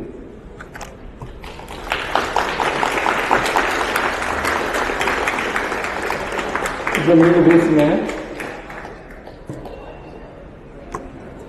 கேள்வி கேட்குறாங்க கேட்கலாம். சார், இந்த கவிஞரா இருக்கீங்கல்ல சார், சம்டைம்ஸ் வந்து நம்ம தப்பான ஃபீல்ட் சூஸ் பண்ணிட்டோமோ, நம்ம தப்பு பண்ணிட்டோமோ, நமக்கு அதில் அவ்வளோவா டேலண்ட் இல்லையோ, நமக்கு மேலே நல்லா பாப்புலராக இருக்கிறவங்களெல்லாம் பார்த்தா நமக்கு ஒரு தாழ்வு மனப்பான்மை மாதிரி வருவாங்க சார். அதை எப்படி ஹேண்டில் பண்ணுறது சார்? நம்ம தப்பான ஃபீல்ட் சூஸ் பண்ணிட்டோம் அப்படிங்கிற எண்ணத்தை மறக்கடிக்கிறதுக்கு என்ன பண்ணுறது? ஒரு நேரத்தில் யோசிச்சு பார்த்தா எல்லா ஃபீல்டுமே தப்பான ஃபீல்டு தான். சரியா? அதாவது இது வந்து ரொம்ப ரிலேட்டிவான ஒரு விஷயம். நம்ம எப்பவும் ஏதாவது ஒரு துறையில் வெற்றி பெற்றவர்களை மட்டும்தான் நம்ம பார்ப்போம். அதில் ஒரு 10 பேர் உங்கள் கண்ணுக்கு தெரிவாங்க, அதில் 1000 பேர் தோல்வி அடைஞ்சிருப்பாங்க, உங்களுக்கு தெரியாது. இப்போ உதாரணமாக சாஃப்ட்வேரில் வந்து ஒருத்தர் இருக்கா, மாதம் 2 லட்சம் ரூபா சம்பளம் வாங்குவோம். அதே சாஃப்ட்வேரில் அதே கோர்ஸை படிச்சுட்டு 5000 ரூபாய்க்கு எங்கேயாவது வெறும் டேட்டா என்ட்ரி ஆப்ரேட்டராகவும் ஒருத்தர் வேலை பார்த்துட்டு இருக்கலாம். இப்போ தமிழ்நாட்டில் ஒரு சாஃப்ட்வேர் இன்ஜினியர்ஸ் எடுத்துக்கிட்டிங்கன்னா ஒரு வருஷத்தில் லட்சக்கணக்கான இளைஞர்கள் வெளியே வருவாங்க. அதில் 1000 லட்சங்களில் சம்பளம் வாங்குறவங்க எத்தனை பேர் இருப்பாங்கன்னு இருக்கு. ஒரு 5% கூட இருக்காது. மற்றவங்கெல்லாம் எங்கே போகிறாங்க? இப்போ சினிமா எடுத்துக்க, திடீர்னு சினிமாவில் ஒருத்தர் ரொம்ப பயங்கரமாக இருப்பார். அவர் வந்து பார்த்திங்கன்னா போயிட்டு நிறைய லட்சக்கணக்கில் பணம் சம்பாதிப்பார். அதே சினிமாவோட பல்லாயிரக்கணக்கானவர் அந்த அந்த வாசல்லே தான் நின்றுட்டு இருப்பான். அந்த கதவை அவங்களுக்கு திறக்கவே திறக்காது. ஒரு 20 வருஷம் ஐசண்டாக இருக்கிறாருன்னு சொல்லி சுற்றிக்கிட்டே இருக்கும். காசு இருக்காது, ப்ராஜெக்ட் இருக்காது. அப்போது நீங்கள் ஒரு ஃபீல்டுங்கிறது நம்மளை தீர்மானிக்கவே இல்லை. நமக்கு வந்து நம்ம சூஸ் பண்ணுற ஃபீல்டு எல்லாமே பல சமயத்தில் ஆக்சிடென்டலாக சூஸ் பண்ணுறது தான் நிறையா. அல்லது மற்றவங்களுடைய ப்ரெஷர்னால வீட்டில் இருக்கவங்க, வீட்டில் இருக்கவங்க எந்த டிசிஷன் எடுத்தாலும் நிர்மலம் தப்பாக இருக்குங்கிறது என்னுடைய அபிப்பிராயம். அது எந்த விஷயம் சரிங்களா? அப்படி சூஸ் பண்ணுறது ஒரு பக்கம் இருக்குது. இன்னொரு பக்கம் நம்ம விரும்பி போய் சேர்ந்துருப்போம், ஆனால் அந்த இடம் நமக்கு சூட்டபிளாக இருக்காது, நம்ம எதிர்பார்த்த அந்த விஷயம் நமக்கு கிடைக்காது, அப்படி இருக்கும். இது இவ்வளவுக்கு நடுவில் நம்முடைய செல்ஃப் மோட்டிவ் மூலமாகவும் செல்ஃப் எஜுகேஷன் மூலமாகவும் அதில் நம்ம சைன் பண்ணுறது மட்டும்தான் நிஜம். மற்றபடி எந்த ஃபீல்டு சரி தப்புங்கிறது எது தீர்மானிக்கும் தெரியுமா? உங்களுடைய மைண்டு தான் தீர்மானிக்கும். உங்களுக்கு இன்ட்ரெஸ்ட் இருக்க ஒன்றும் இல்லை, நீங்கள் இருக்கீங்களா இல்லையா? நான் வந்து 10 வயசில் எனக்கு ஒரு ஆசை வந்தது, நான் ரைட்டர் ஆகணும்ன்ட்டு. என் வாழ்க்கையில் அது தொடர்பான வேலைகளை தவிர நான் எதுவுமே செஞ்சதில்லை. அதுக்காக எவ்வளவோ இழப்புகள் நான் சந்திச்சிருந்திருக்கேன். ஆனால் வாழ்க்கையில் நான் நினச்சதை நான் அடைய தான் செஞ்சேன். அப்போது நம்முடைய லட்சியங்களுக்காக நம்ம நான் காம்ப்ரமைசிங்காக இருக்குது. எனக்கு ஒரு குறிப்பிட்ட துறை பிடிக்கும்னா நான் எந்த லெவலுக்கு வேணாலும் அதுக்காக நான் டெடிகேட் பண்ணுவேன். அது மட்டும்தான் நம்முடைய கமிட்மெண்ட். அதில் ஜெயிக்கிறது தோக்குறது நம்மளை மட்டும் பொறுத்தது கிடையாது. நம்முடைய புறச்சூழல்கள், மற்ற எவ்வளவோ விஷயங்களை பொறுத்தது. நம்ம நினச்சிக்கிறோம் வந்து பார்த்திங்கன்னா நம்மக்கிட்ட ஏதோ ஒரு குறை இருக்குது, அதனால தான் நம்ம சக்ஸஸ் ஆக முடியலன்னு. அப்படிலாம் ஒன்றுமே இல்லை. நமக்கு சில சமயம் நமக்கு ப்ரிவிலேஜ் இல்லாமல் இருப்போம். நம்மளை அந்த டைமில் சப்போர்ட் பண்ணியிருக்க மாட்டாங்க யாரும், அல்லது நம்ம தட்ட வேண்டிய கதவுகளை நமக்கு தெரியாதனால நம்ம தட்டாமல் இருந்திருப்போம். ஒரு ஆப்பர்ச்சுனிட்டி பக்கத்தில் கூட இருந்திருக்கு, நம்ம எடுத்துக்க முடியாமல் போயிருந்திருக்கோம். ஆனால் எதுவுமே வேஸ்ட்டு கிடையாது, எதுவுமே பயனற்றது இல்லை. அதனால நம்ம விரும்பி செய்யக்கூடிய எதுவோ அது எல்லாமே சரியான விஷயம்தான். சும்மா ரேண்டமாக ஏதாவது ஒன்று சூஸ் பண்ணி போயிட்டு இது போயிருக்கலாம் அது போயிருக்கலாம்னா அப்படி ஒரு மைண்ட் செட்டில் இருந்தோம்னா நமக்கு எல்லாமே வந்து ப்ராப்ளமாக தான் தோணும். அதனால் எனக்கு அதில் வேற ஒரு பார்வை என்ன இருக்குன்னா, என்னுடைய ப்ரைமரி இன்ட்ரெஸ்ட்டு இது, இதுதான் நான். ஆனால் வேறு பல விஷயங்கள்லையும் எனக்கு இன்ட்ரெஸ்ட் இருக்குது. அப்படி நம்ம லைஃப்பை நம்ம அமைச்சிக்கணும். இன்னொன்று, எந்த கணத்துலையும் நம்முடைய கேரியரை மாற்றிக்கவும் முடியும் அப்படிங்கிற ஒரு மனநிலையும் நமக்கு இருக்கணும். ஒரு ஒற்றை லட்சியத்தை வச்சுக்கிட்டு நம்ம பயணப்பட்டோம்னா வாழ்க்கை ரொம்ப சிக்கலாகிடும். எனக்கெல்லாம் ஒரு 10-15 லட்சியம் வச்சுருப்பேன் நான். ஆனால் எனக்கு போயட்ரி, எழுத்து இதுதான் என் வாழ்க்கையில் ரொம்ப ஆதாரமாக இருந்திருக்கு. நான் இவ்வளோ வருஷங்களாக அதே தான் ஹோல்ட் பண்ணியிருக்கேன். ஏன்னா எது உனக்கு சந்தோஷத்தை கொடுக்குதோ அது மட்டும்தான் உனக்கானது. அதில் வரக்கூடிய காசு மற்ற விஷயங்கள்லாம் செகண்டரி இருந்துட்டு, எது உனக்கு ஹாப்பியாக இருக்கோ அதுதான் உன்னுடைய உண்மையான கேரியர். சார், இப்போ பொதுவாக கலைஞர்களுக்கு வந்துட்டு நான் இதை ஃபீல் பண்ணியிருக்கேன். நம்ம கவிதை எழுதுறதா இருக்கட்டும், ஒரு ஸ்டோரி எழுதுறதா இருக்கட்டும், நம்மளுக்கு அந்த 2 மணிலேருந்து 3 மணி வரைக்கும் அந்த தாக்கம் அதிகமாக இருக்கும். நம்ம கிரியேட்டிவிட்டி 2 மணி 3 மணி பகல்லையா நைட்லையா? நைட்டு 2 மணி 3 மணி சார், அந்த டைம் சொன்னேன். அப்படியா? நம்ம ரொம்ப கான்சன்ட்ரேட்டாக ஒரு விஷயம் பண்ணுறப்போ நமக்கு அது பண்ணிகிட்டே இருக்கணும்னு தோணுதில்ல. கிரியேட்டிவிட்டி டைம் அதிகமாக இருக்குது. நீங்கள் உணர்ந்துருக்கீங்களா? அது எதனால சார் நமக்கு அப்படி வருது?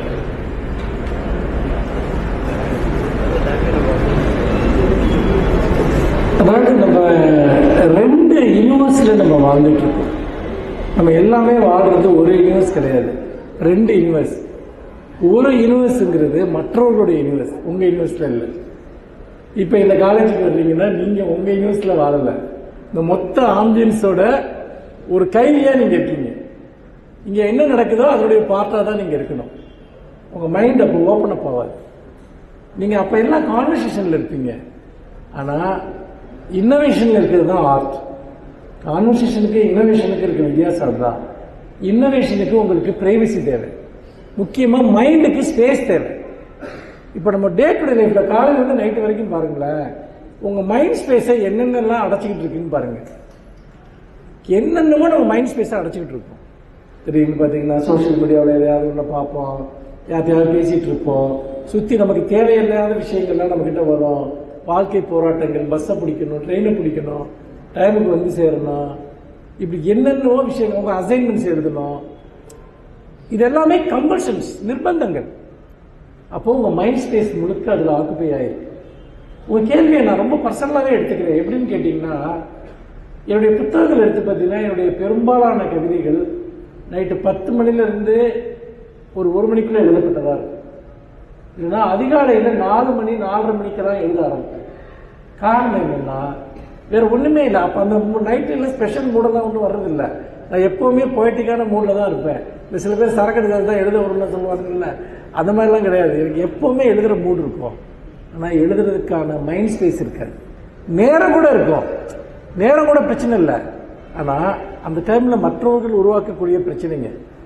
ஒரு விஷயத்தை புரிஞ்சுக்கோங்க, நம்ம வாழ்க்கையில் பெரும்பகுதி அடுத்த வாழ்க்கையை தான் நம்ம வாழ்கிறோம். நம்ம வாழ்கிறது ரொம்ப ரொம்ப கம்மி. அப்போ இரவுகள்ங்கிறது இந்த சுற்றி இருக்கவங்களாம் செத்துடுறான் இல்லையா, தூங்கிடுறான் இல்லையா, அப்போ நமக்கு அந்த மைண்ட் ஸ்பேஸ் நமக்கு உருவாகுது. அப்போ நம்முடைய ஓன் இமேஜினேஷன், ஓன் தாட்ஸ் அது சப்ரஸ் ஆகிருக்குது, அப்படியே மேலே வருது. அப்போ பெரும்பாலும் நிறைய கலைஞர்கள் நைட்டில் தான் ஒர்க் பண்ணுறாங்க. நான் எனக்கு தெரிஞ்சு பார்த்துருக்கேன். ஏஆர் ரஹ்மானே எடுத்துங்க, அப்படியே பெரும்பாலான டியூன்ஸ் எல்லாம் நைட்டு 2 மணிலேருந்து காலைல 5 மணிக்குள்ளே போடுறது தான் அப்படி பாடலாசிரியர்கள்லாம் அழுவானுங்க இங்கே உட்காந்துக்கிட்டு. இந்த நைட்டு 2 மணிக்கு போய் அவனை பாட்டு எழுதுன்னு சொன்னால் ஏண்டா அவர் அப்போ தான் ஒரு டீம் செட் ஆகும். ஒரு உதாரணத்துக்கு சொல்கிறேன். அதனால் பெரும்பாலும் நிறைய கலைஞர்கள், எழுத்தாளர்கள்லாம் ரொம்ப நோய்வாய்ப்படுறது, யங் ஏஜில் இறந்து போகிறதுக்கு மிக முக்கியமான காரணம் அவன் பகல்லையும் வாழ வேண்டியிருக்கு, நைட்லேயும் வாழ வேண்டியிருக்குங்கிறதுனால. அதுதான் மெயின் பிரச்சனை. உங்கள் கவிதைகளின் தொகுப்பு எல்லாமே இளைஞர்களை சார்ந்ததாக தான் இருக்கிறது, அவங்களுடைய உணர்வுகள் சார்ந்ததாக தான் இருக்கிறது. அந்த இளைஞர்களுக்கு நீங்க சுட்டி காட்டுற ஒரு புத்தகம், அவங்க கட்டாயம் இந்த புத்தகத்தை படிக்க வேண்டும் அப்படின்னு சொல்லி காட்டுற ஒரு எழுத்தாளராக நீங்க கேட்குறேன். இந்த சென்னையில் புக் ஃபேரில் வந்து இந்த யூடியூப்காரங்கள்லாம் எப்போவுமே ஒரு கேள்வி கேட்பாங்க, சார் படிக்க வேண்டிய 5 புக்கு சொல்லுங்கள் சார் அப்படின்னு. இதே கேள்வியே நான் வந்து எந்த துறையில் 5 புக்குன்னு கேட்பேன். அப்புறம் நான் ஒரு 40 வருஷத்துக்கு மேலே தான் என்னுடைய புத்தகம் படிக்க ஆரம்பிச்சப்போ எனக்கு 8 வயசு. அவ்வளோ காலமாக நான் புக்கு படிக்கிறேன். எந்த வயசில் படித்த புக்கை கேட்குறீங்க? ஏன்னா திடீர்னு எனக்கு இப்போ நான் இரும்பு கை மாயாவி காமிக்ஸ்லாம் எனக்கு ரொம்ப பிடிக்கும். நான் ஒரு காமிக்ஸ் பைத்தியம். நான் தாஸ் கேபிட்டல்லையும் படிச்சிருக்கேன். எதை சொல்கிறது, இந்த பக்கம் காமிக்ஸு இந்த பக்கம் தாஸ் கேபிட்டல்லையும் படின்னு சொன்னால் அது ஒரு மாதிரி நமக்கே அபத்தமாக இருக்கும்ல. இது என்ன, இந்த பிரச்சனையை எப்படிலாம் தீர்க்கிறதுன்னு எனக்கும் புரியல. கடைசியாக இந்த வருஷம் ஒரு யூடியூப்காரன் ஒருத்தவன் தான் வந்துட்டு அவங்கள்ட்ட சொன்னது இதே மாதிரி கேட்டான், சார் இந்த புக்கில் இந்த புக் ஃபேரில் ஒரு 5 புக்கு சொல்லுங்கள் சார் அப்படின்னு. அப்போ நான் சொன்னேன் வந்து, தம்பி பாருங்க, உங்கள் வாழ்க்கையில் நீங்கள் நிறைய பேரை மீட் பண்ணுறீங்க. ஆனால் திடீர்னு யாரோ ஒரு பொண்ணு மேலே உங்களுக்கு பயங்கர லவ் வந்துடுது. அத்தனை பொண்ணுங்களுக்கு நடுவில் அந்த பொண்ணு மேலேயே உங்களுக்கு லவ் வந்தது. உங்கள் செலெக்ஷனை எது தீர்மானிச்சுது? எப்படி வந்து உங்களுக்கான ஒரு ஆள் அப்படின்னு உங்களை கண்டுபிடிச்சிங்க? நான் அப்படி இந்த பொண்ணை நீ லவ் பண்ணுன்னு நான் சொன்னேன், நீ பண்ணுவீங்களா அப்படின்னு கேட்டேன். பண்ண மாட்டேன் சார். புத்தகமும் அதே மாதிரி தான். எப்படி மனுஷங்களை பார்த்து தெரிஞ்சுக்க முடியுமோ அதே மாதிரி படித்து தான் நமக்கான புத்தகங்களை தெரிஞ்சுக்க முடியும். நான் குப்பையில் கிடைக்கிற பேப்பர்லாம் எடுத்து படிப்பேன். எது கிடைச்சாலும் படிப்பேன். யாராவது ட்ரெயினில் போயிட்டு கையில் ஏதாவது வச்சுருந்தாங்கன்னா அவங்க படித்து வச்சா கொடுங்க சார்னு படிப்பேன். பஞ்சாங்கம்லாம் வாங்கி படிப்பேன் நான். அது லாங்குவேஜில் ஏதாவது ஒரு இன்ட்ரெஸ்டிங்கான விஷயம் இருக்கும். அதாவது ஒரே விஷயம் தாங்க, கண்டதையும் படித்தவன் பண்டிதன் ஆவான் அப்படிங்கிற மாதிரி நமக்கு வந்து இது உங்களுக்கு சீரியஸாக இதில் ஒரு பதில் இருக்குது. நீங்கள் கேட்டதுக்கு என்னன்னு கேட்டிங்கன்னா, உங்களுக்கு ஒரு தேடல் இருக்கும், எதை பற்றியாவது ஒரு மூடு இருக்கும். இப்போ உங்களுக்கு ஒரு வரலாற்று மேலே ஆர்வம் இருக்கலாம், இல்லை பொயட்ரி மேலே உங்களுக்கு ஆர்வம் இருக்கலாம். அப்போது வந்து சில பேருக்கு வந்து பார்த்திங்கன்னா ஃபிலாசபியில் ஆர்வம் இருக்கலாம். நான் போயிட்டு இப்போ எனக்கு வந்து ஃபிலாசபியில் ஆர்வம் இருக்குது, ஆனால் உங்களுக்கு வந்து ஒரு வேறு ஒரு துறை சார்ந்த ஒரு விஷயத்தில் ஆர்வம் இருக்குங்கிறப்போ இந்த ஃபிலாசபியில் இது ரொம்ப நல்ல புக்கு, இதை நீங்கள் படின்னு ஒன்று கொடுத்தோன்னா உங்களுக்கு அது கனெக்டே ஆகாது. ஏன்னா அதுக்கு ஒரு சில பேசிக்கான ப்ரிப்ரேஷன் படிப்பு தேவை. ஆனால் உங்களுக்கு ஃபிலாசபியில் தேடல் இருந்துச்சுன்னா இந்த புக்கு உடனே உங்களுக்கு கனெக்ட் ஆகும். நமக்கு சில காலத்தை பற்றின புத்தகங்கள், இலக்கியம், நாவல் எல்லாமே அப்படி தான். பேசிக்காக நம்ம வந்து நானே ஒரு 65 புக்கு எழுதியிருக்கேன், 70 புக்கு எழுதியிருக்கேன். தமிழில் பல கோடி புத்தகங்கள் எழுதப்பட்டு. இப்போ படிக்கிறதுங்கிறது நம்ம வந்து ஒரு ப்ராஜெக்டாக இல்லாமல் நம்ம ஒரு ஹேபிட்டாக மாற்றிக்கிட்டோம்னா ஏதாவது ஒரு புக்கு நமக்கு ரொம்ப பிடிக்கும். அப்புறம் அந்த மாதிரி புக்கு ரொம்ப நமக்கு பிடிக்கும். ஒரு ஃப்ரெண்ட்ஸ் சர்க்கிள் மாதிரி தான் இருக்குது. ஸோ நிச்சயமாக ரேண்டமாக கூட எடுத்து படிக்க ஆரம்பிங்க. அப்போது இதுக்குள்ளே பெஸ்ட்டு புக்கு எதுங்கிற தேடல் வரும். ஒரு சமையல் புக்கு கூட படிக்கிறது கூட நான் சொல்லுவேன், சமையல் புக்கு படி, ஆனால் இது உருப்படியான நல்ல சமையல் புக்கை படி சொல்லக்கூடியதாக இருக்கும். அதில் நிறைய கேவலமான பொய்யான புக்கெல்லாம் இருக்கும். ஒவ்வொரு துறை சார்ந்துமே அப்படி பொய்யான புக்ஸ் எழுதப்பட்டது, அச்சடிக்கப்பட்டது எல்லாமே புத்தகம் கிடையாது. அதுக்குள்ளே பெஸ்ட்டாக வந்து சூஸ் பண்ணுறது தான் ரொம்ப ரொம்ப முக்கியம். உங்களுக்கு முதல்ல எந்த துறை சார்ந்து படிக்க விருப்பம் இருக்குங்கிறத டெஸ்ட் பண்ணுங்கள். அப்புறம் அதுக்குள்ளே பெஸ்ட்டு புக்ஸை படிங்க. நான் ஒரு புக்கை பற்றி சொல்லணுன்னா அது வந்து ஒவ்வொரு வயசில் என்னை ஏதாவது ஒரு புக்கு ரொம்ப இன்ஃப்ளூயன்ஸ் பண்ணியிருக்கு. நான் உதாரணமாக உங்கள் ஏஜில் நான் இருந்தப்போ சுந்தரராம சாமியுடைய ஜேஜே சில குறிப்புடைய வாழ்க்கையே ரொம்ப மாற்றுச்சு. அந்த புக்கை நான் திரும்ப படிச்சுட்டே இருந்தேன். அந்த நாவலை அது என் லைஃபோட விஷனையே மாற்றுச்சு. ஒரு காலகட்டத்தில் ஜே கிருஷ்ணமூர்த்தியோட நூல்கள் ரொம்ப பாதிச்சது, ஓஷோவோட பாதிச்சது. அந்த பீரியட் முழுக்க அவங்க அப்படியே இன்ஃப்ளூயன்ஸ் பண்ணுவாங்க. சரி, நம்ம வந்து ஒரு புத்தகத்தை கண்டுபிடிக்கிறத விட நமக்கான மாஸ்டர்ஸை கண்டுபிடிக்கணும். இலக்கியம் எனக்கான ரைட்டர் யாருங்கிறத கண்டுபிடிக்கணும். நான் ரொம்ப சின்ன வயசில் ஜெயகாந்தன் எனக்கான ரைட்டராக இருந்தார். படிச்சுட்டே இருந்தேன். ஒரு காலகட்டத்தில் அவர் எனக்கு பத்தலை, ஒன்று நான் வேற ஒரு ரைட்டர்கிட்ட போயிட்டேன். ஒரு காலகட்டம் முழுக்க தாஸ்தேவ்ஸ்கியை படிச்சுட்டே இருந்தேன். இது எதுக்கு சொல்ல வரேன்னா, என்னுடைய நண்பன் யார், என் காதலுக்குரியவர்கள் யார், என்னுடைய ஆசிரியர் யாருங்கிறத நான் தான் கண்டுபிடிக்க முடியும். யாருமே சஜஸ்ட் பண்ண முடியும். தேங்க்யூ.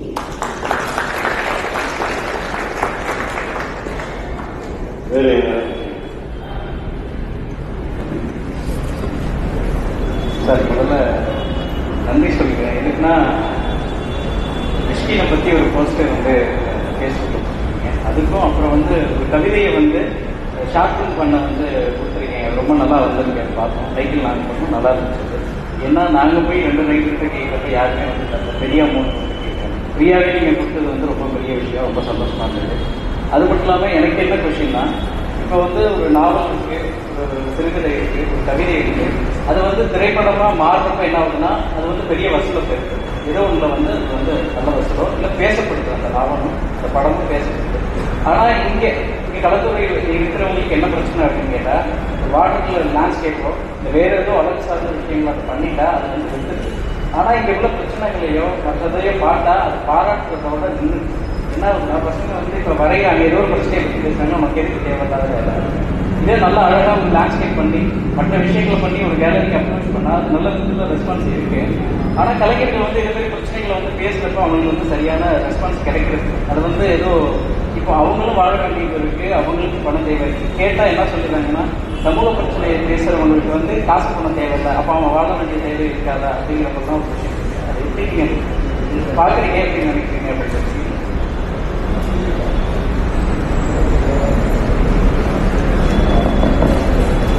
இந்த கேலரி அப்புறம் இந்த பெயிண்டிங் விற்கிறது இதெல்லாம் அவங்க எல்லாத்துக்குமே தெரிய ஒரு மிகப்பெரிய லாபி. இது ஒரு எலைட் லாபி அது, சரிங்களா? அங்கே சமூக பிரச்சனைக்கெலாம் இடம் கிடையாது. அங்கே வந்து அது என்ன சொல்லுவோம்னா டெக்கரேட்டட் ஃப்ரேம்ஸ் இருக்கு இல்லையா, நீங்கள் டெக்கரேட்டிவாக ஏதாவது ஒன்று பண்ணிங்கன்னா அதை வாங்கி அவங்க வரவேற்புறையில் மாட்டி வைப்பாங்க. அஃப்கோர்ஸ் ஒருத்தர் அதை பண்ணுறதெல்லாம் ஒன்றும் தப்பு கிடையாது. அந்த மாதிரி ஒரு ஏரியாவில் தன்னுடைய திறமையை அல்லது தன்னுடைய ஒரு இன்கம்மை நீங்கள் பெரிய பெரிய ஆர்டிஸ்ட்டுங்களாம் அதை பண்ணியிருக்காங்க. ஆனால் அவங்க அதை மட்டும் பண்ணலை. நம்ம எல்லாருமே நம்முடைய வாழ்க்கை தேவைகளுக்காகவும் ஏர்னிங்காகவும் நம்ம வாழ்கிற காலத்தை விட்டு நம்ம சில விஷயங்களை செஞ்சு தான் கொடுக்கணும். ஆனால் வெறும் வணிகத்தை மட்டுமே நம்முடைய ஒரு வாழ்க்கை பயணமாக நம்ம வச்சுருக்கோம். அது நமக்கு தேவை. காசு இல்லாமல் யாருமே வாழ முடியாது. நம்ம அதில் ஒர்க் பண்ணுற அதே சமயத்தில் சமூகத்திற்காகவும் நம்ம சமூகத்தினுடைய மாற்றங்களுக்காகவும் நம்ம கலையை பயன்படுத்தணும். ரெண்டுமே டிஃப்ரெண்ட் ஏரியா. நிறைய பெரிய ஆர்டிஸ்டுங்கள்லாம் அதை பண்ணியிருக்காங்க.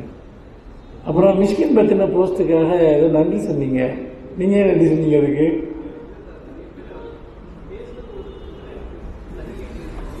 அதான் இல்லை, அதாவது உங்களுக்கு அந்த பிரச்சனை எல்லாமே தெரியும். மிஷ்கின் எனக்கு ரொம்ப நீண்ட கால நண்பர். நான் நண்பருக்காக சொல்ல வரேன். ஒவ்வொருத்தருக்கும் ஒரு பேச்சு பாடி இருக்கு. ஒரு வார்த்தையை நீங்கள் அஃபென்சிவாக பயன்படுத்துகிறீங்களா இல்லை அது வந்து இயல்பாக ஒரு உரிமையில் பயன்படுத்துகிறீங்களாங்கிறது தான் எல்லாத்தையுமே தீர்மானிக்குது. இப்போ நீங்கள் வந்து பார்த்தீங்கன்னா உங்களுடைய ஒரு ஃப்ரெண்டு ஒரு வார்த்தையை உங்ககிட்ட சொல்கிறப்போ அது உங்களுக்கு அஃபென்சிவாக தோணாது. அதே சம்மந்தம் இல்லாத ஒருத்தர் உங்ககிட்ட சொல்கிறப்போ உங்களுக்கு ரொம்ப அஃபென்சிவாக இருக்கும். அப்போ என்னன்னு கேட்டிங்கன்னா இது மிஷ்கினோட ஒரு பேசக்கூடிய பாணிங்கிறது, இப்போ உதாரணமாக இளையராஜா வந்து அவருக்கு ஒரு கடவுள் மாதிரி மிஷ்கினுக்கு. ஆனால் இளையராஜா அமையவேன்னு சொல்லுவார். அப்போ அமையவேன்னு திட்டார்னு இருக்கு அர்த்தமா? இப்போ கடவுளை கூட தான் நம்ம அமையவேன்னு சொல்கிறோம். நமக்கு ரொம்ப நேசிக்கக்கூடிய ஒருத்தர் கூட நம்ம அமையவேன்னு சொல்லுவோம். நம்ம அப்படி ஒரு அதிகபட்ச உரிமையில் ஒருத்தர் சொல்கிறாங்க. அதை கம்ப்ளைண்ட் பண்ண வேண்டிய ஒரே ஒரு ஆள் வந்து இளையராஜா மட்டுமே ஒழிய வேறு எவனுக்கு அந்த ரைட்டு கிடையாது.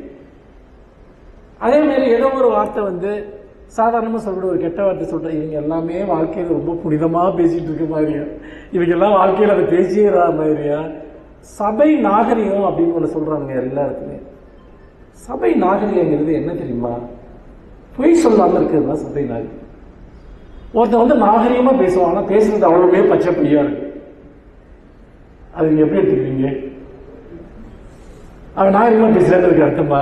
ஒரு வார்த்தை தப்பான வார்த்தை இருக்காது, நீட்டாக செந்தமிழில் பேசுவான், ஆனால் ஒன்று கூட உண்மை கிடையாதுன்னு வச்சுக்கோங்க. அவன் தான் சபை நாகரிகம் இல்லாமல் அந்த சபையை அவமதிக்கிறான். ஒருத்தருக்கு ஒரு கேரக்டர் இருக்குது, அவன் ஒரு பெரிய ஆர்டிஸ்ட், அவன் ஒரு கலைஞர், அவன் ஒரு இயல்பை எங்கேயும் மறைச்சதில்லை. நீங்கள் எல்லாரும் ஒரே மாதிரி இருக்கணும்னு ஏன் ப்ரெஷர் பண்ணுற? நான் யாரை பார்த்து தனிப்பட்ட முறையில் அஃபென்சிவாக பேசுகிறதா நான் மன்னிப்பு கேட்க சொல்கிறது நியாயம். யாரோ ஒருத்தரோ ஒரு மதிப்பு வாய்ந்த ஒருத்தரையோ அல்லது ஒரு சாதாரண மனுஷனையோ நான் இழிவாக பேசினேன்னு ஒரு பேச்சு வழக்கில் இருக்க ஒரு விஷயத்தை 19 அப்படி சொல்கிறப்போ இவங்க எல்லாம் பெரிய ஒழுக்க சீலர்களாக மாறி இவங்க இந்த உலகத்தை அவ்வளோ புனிதமாக காப்பாற்றிக்கிட்டு இருக்க மாதிரி அவ்வளோவே ஃப்ராடு பர்சன் இவங்க அவ்வளோ பேரையும் எனக்கு தெரியும். சரியா? என்ன தெரியுமா, டெய்லி எவனையாவது ஒருத்தனை வந்து சோஷியல் மீடியாவில் கேரக்டர் அசோசியேஷன் பண்ணணும். அவன் பாப்புலராக இருக்கணும், சக்ஸஸ்ஃபுல்லாக இருக்கணும். டெய்லி ஒருத்தனை கேரக்டர் அசோசியேஷன் பண்ணால் தான் இவங்களுக்கு தூக்கம் வரும். இதை பண்ணுறவங்கலாம் யாருன்னு பார்த்தீங்கன்னா வாழ்க்கையில் எதுவுமே பண்ணாதாங்க. நீங்கள் நல்லா யோசிச்சு பாருங்க. இதை டெய்லி இதை பற்றி போஸ்ட் எழுதுறவன், அது எழுதுறவன், இது எழுதுறவன், வீடியோ இது யூடியூப்பில் வந்து பேசுகிறவன், இதை நீ யாருடா அப்படின்னு கேட்டால் நீ வாழ்க்கையில் என்னடா பண்ணியிருக்கேன்னா எனக்கு எதுவுமே பண்ணியிருக்க மாட்டேன். சமூகத்துக்கு ஒழுக்கத்தை கற்பிச்சுக்கிட்டே இருப்போம். இது ஒரு பொழப்பா அது. நான் பேசுகிறேன் இன்னைக்கு காலில் ஒருத்தர், அது வந்து ஆனால் இது மாதிரி ஒரு ஆள், ஒரு செலிப்ரிட்டியாக இருக்க ஒருத்தனை கார்னர் பண்ணுற ஒரு பாயிண்ட் கிடைச்சிதுன்னா போகிற வர்றவன்லாம் எங்கெங்கே போகிற வர நாய்கள்லாம் கல்லெடுத்து தெரியுங்க. அது வந்து ஏன்னா ஒரு தாஸ்தவேஸ்கியோட ஒரு மறக்க முடியாத கோட் இருக்கு வாழ்க்கையில். எப்பவுமே இந்த கோட்டை நான் ஞாபகம் வச்சிருக்கேன். உயரமான கோபுரங்களை பார்க்கும் மனிதர்கள் அவை இடிந்து விழ வேண்டும் என்று விரும்புகிறார்கள் அப்படின்னு. உயரமான கோபுரம் எது இருந்தாலும் அது கீழே விழுந்தா எப்படி இருக்குன்னு தான் எல்லாரும் யோசிக்கும். அதுதான் இவனுக்கும் பொருந்தும். 3 நாவல்ஸ் படிச்சிருக்கேன். பொன்னியின் செல்வன் ஃபர்ஸ்ட், 2வது சிவகாமி செல்வன், 3வது வந்துட்டு வெண்மதி செல்வி. 3வது என்னது?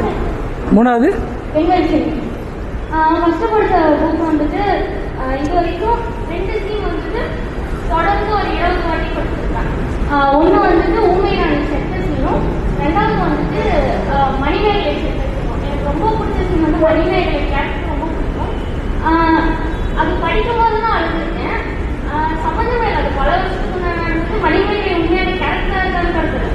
அந்த மாதிரி நீங்கள் ரொம்ப அதிகமாக படித்த சீனோ இல்லை ரொம்ப அதிகமாக படித்த புக்கு அந்த நான் திரும்ப அப்படி படித்த சில நாவல்கள், சில கதாபாத்திரங்கள்லாம் இருக்கு. அதில் முக்கியமாக நீங்கள் பார்த்தீங்கன்னா தி ஜானகிராமனுடைய அம்மா வந்தாள்னு ஒரு நாவல் இருக்கு. அந்த கேரக்டரை நான் திரும்ப நான் படிச்சுட்டே இருந்திருக்கேன். ஒரு அம்மா, அந்த அம்மா இம்மாறலாங்கிற சந்தேகம் உங்கள் பையனுக்கு இருக்குது, வீட்டில் எல்லாருக்குமே இருக்குது.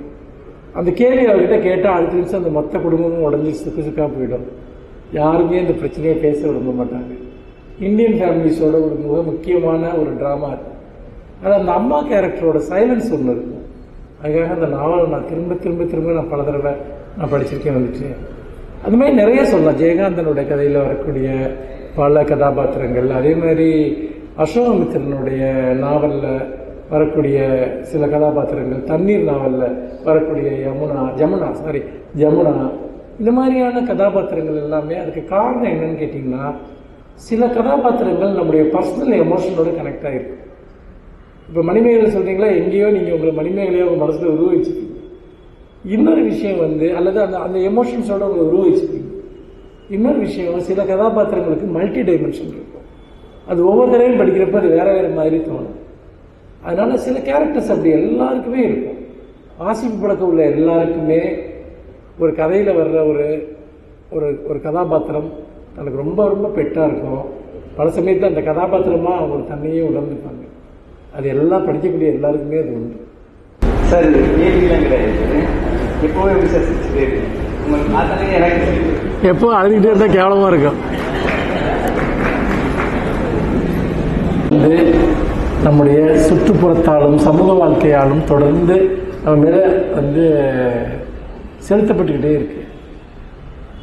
ஆனால் வள்ளுவரே சொல்கிறார் வந்து இடுக்கல் வருங்கால் நல்குன்னு ஏன் சொல்கிறாருன்னா, அதுக்கு நீ வந்து அடிபணியாதங்கிறது தான். அது துக்கத்துக்கு அடிபணியாமல் இருக்கிறது ஒரு பெரிய சேலஞ்சு. இன்னும் நல்லா யோசிச்சு பாருங்க. நீங்கள் எப்போல்லாம் ரொம்ப மனசு கஷ்டப்படுறீங்களோ அது எதுவுமே உங்களால் உங்களுக்கு வந்திருக்காது. பெரும்பாலும் சம்மந்தம் இல்லாமல் ஏதாவது ஒரு விஷயத்தை வந்து உங்கள் மேலே இன்ஜெக்ட் பண்ணுவாங்க. ஒரு டாக்ஸிக்கான சொசைட்டி தானே இது. அடுத்தவனை ஏதாவது ஒரு விதத்தை டிஸ்டர்ப் பண்ணிகிட்டே இருக்கணும். அது வந்து அப்படி பார்க்குறப்ப இன்னொன்று இருக்குது. நான் எல்லா நேரத்தையும் சிரிச்சிட்டு இருக்கேன்னு சொல்ல முடியாது. உங்களெல்லாம் பார்க்குறதுனால தான் அப்படி சிரிச்சுட்டு இருக்கேன். அதனால தான் நான் நிறைய பெரும்பாலும் உங்களை போன்ற இளைஞர்களுக்கு பயிற்சி வகுப்பு நடத்துவது, அவர்களுக்கான நிறைய ட்ரைனிங் ஒர்க் ஷாப், அது இது நிறைய விஷயங்கள் நான் பண்ணுறதுக்கு காரணமே ஒரு 30 வயசுக்கு மேலே இருக்கிற யாரு கூடமே என்னால் இருக்க முடியல. வந்துட்டு அது ஒரு உண்மை. அது என்னன்னு தெரியல. அதுக்கு மேலே ரொம்ப பீப்புள் ரொம்ப டாக்ஸிக் ஆகிடுவாங்க. அதனால கொஞ்சம் அவங்க மாதிரி இளைஞர்கள் கூட இருக்கிறப்ப கொஞ்சம் மகிழ்ச்சியாக இருக்குது. சார், இது உங்களை பற்றின ஒரு என்னோட ஏஜில் இருக்கப்போ இங்கே ஏஜில் இருக்கிறவங்களோட சார் இருக்காரு, அவரோட ஒரு மென்டாலிட்டி எப்படின்னு உங்கள் கவிதை படிக்கிறப்போ எல்லா ஏஜுக்கும் அது பொருந்துற மாதிரி அது எப்படி நீங்கள் அனுபவிக்கிறீங்க? லோ ஃபீலியராக இருக்கட்டும், ஒரு கஷ்டப்படுறவங்களா இருக்கட்டும் எல்லாமும் நீங்களே இருந்து எழுதுற மாதிரி எழுதுறீங்களா இருக்கு. சுஜாதா ஒரு இடத்துல எழுதியிருப்பாரு, தன்னுடைய வாழ்க்கையை மட்டும் வாழ்றவங்க ஒரு எழுத்தாளனே கிடையாது அப்படின்னு. எப்போ ஒரு ரைட்டர் ஒரு கலைஞன் அடுத்தவங்களுடைய வாழ்க்கையை வாழ ஆரம்பிக்கிறானோ அப்பதான் அவன் கலைஞனா மாறுறான். தான் வாழ்க்கைன்னு என்ன இருக்குது? ஒரு வேஸ்ட், அது ஒண்ணுமே இல்லை, போர், அட்டு போறது, அது ஒண்ணுமே இருக்காது. உங்க ஒரு டே டு டே லைஃப்பை நீங்க நினைச்சு பாருங்க, என்னமாச்சும் அதுல இருக்காது, ஒண்ணுமே இருக்காது. ஆனா மற்றவங்களுடைய ஃபீலிங்ஸ், மற்றவங்களுடைய எமோஷன், அது இன்னொரு விஷயம் என்னன்னா ஏஜுங்கிறத பத்தி நீங்க சொல்றீங்க இல்லையா, என்னை பொறுத்த வரைக்கும் இது ஒரு மித்துன்னு நான் சொல்றேன். 25 வயசுல எல்லா முதுமையினுடைய நோய்மைகளோடு வாழ்ற எவ்வளவோ பேர் எனக்கு தெரியும். ஒரு தாத்தாவை நேற்று பார்த்தேன். அவர் தாத்தான்னு சொல்றது நியாயம் இல்லாத விஷயம், ஆனா கூட ஒரு காரணத்துக்காக சொல்றேன். அவர் வயசு 91. எங்க லைப்ரரிக்கு என்னை பார்க்க வந்திருந்தார். 91 வயசுல ஒருத்தர் அவர் 91 வயசுல இப்பெல்லாம் யாராவது உயிரோடு இருக்காங்கன்னு சொன்னாலே நமக்கு ஒரு நியூஸா இருக்குது. அவர் பார்க்க வர்றாரு, அவங்களுக்கு ஒரு அசிஸ்டன்ட், ஒரு அம்மா, அவங்க வர்றாங்க. அவர் என்ன ஒரு பணியை இப்ப செஞ்சுக்கிட்டு இருக்காருன்னா, சென்னையில் இருக்க லைப்ரரியில் இருக்கக்கூடிய எல்லா புத்தகங்களையும் கேட்லாக்கிங் பண்றது. தமிழ்ல வர்ற புத்தகங்கள் எல்லாம் இது வரைக்கும் 1 லட்சம் புக்கை கேட்லாக் பண்ணிருக்காரு. இதுக்காக 8 பேரை அவருக்கு பென்ஷன் 1.5 லட்சம் ரூபாய் வருது. இது ஒரு ஹையர் போஸ்ட் அவர் ரிட்டையர் ஆயிருக்காரு. அந்த பணத்தை எல்லாம் இதுக்கு இன்வெஸ்ட்மெண்ட் பண்ணி 8 பேரை வேலைக்கு போட்டு ஒரு எப்ப 91 வயசுல என்னை தேடி வர்றாரு லைப்ரரிக்கு.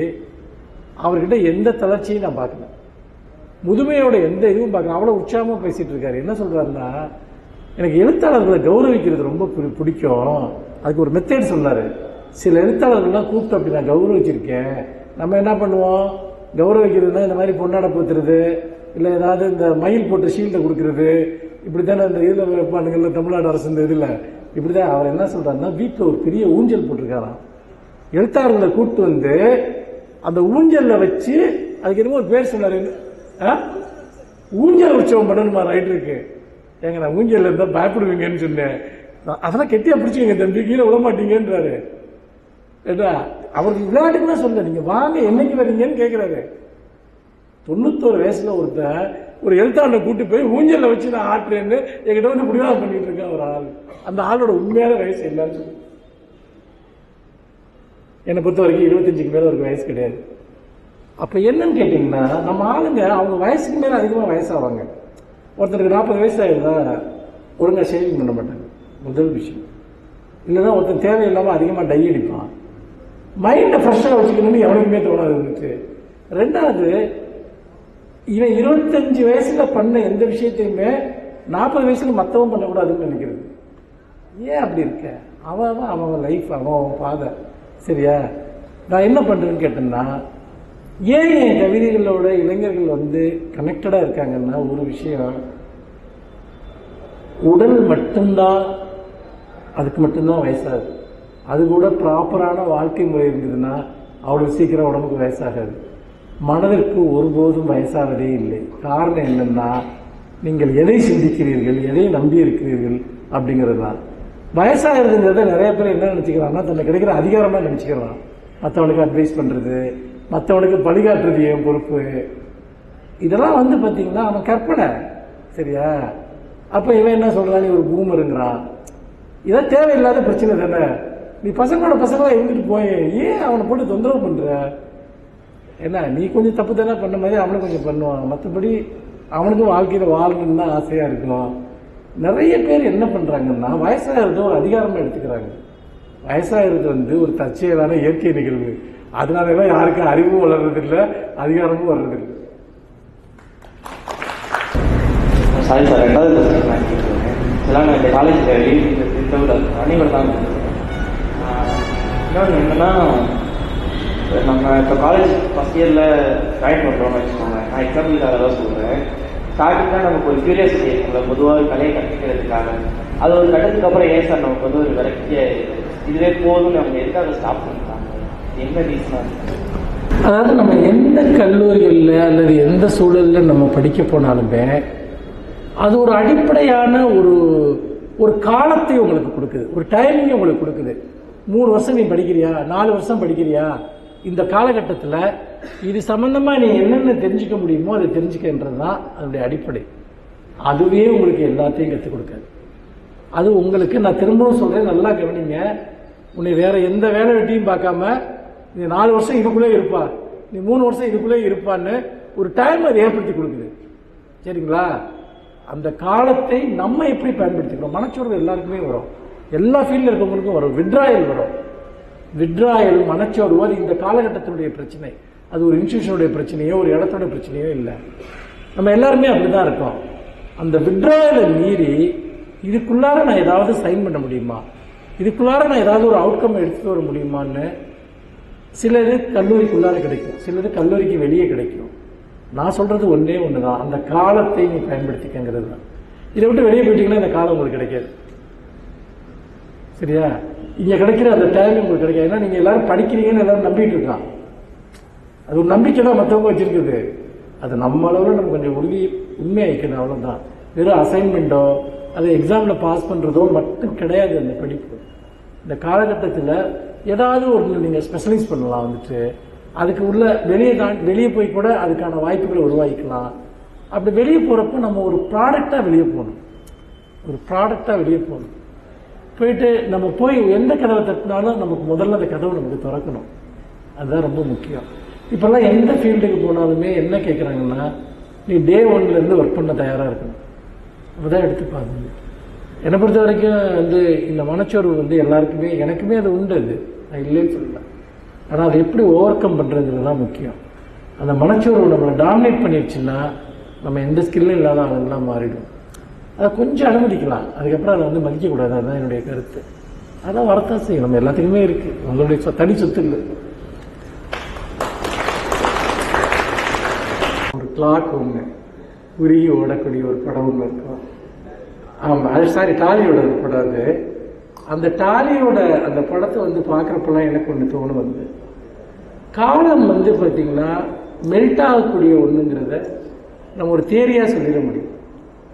ஆனால் அதை ஒரு சித்திரமாக ஓவியமாக அதை பார்க்குறப்போ வெவ்வேறு ஏஜில் எனக்கு வெவ்வேறு டைமென்ஷன் அது கொடுத்துருக்கு.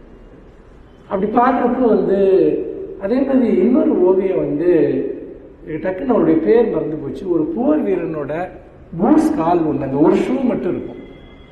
எனக்கு டக்குன்னு இந்த பேர் மறந்து, ஷூ மட்டும், அதாவது போர் வீரன் ஒருத்தருடைய ஷூ, அது அப்படியே நஞ்சு போய் அது இருக்கும். அந்த ஷூ மட்டும் அது ஒரு ஓவியமாக இருக்கும். நான் நிறைய தடவை அது பேர், அவரோட பேர்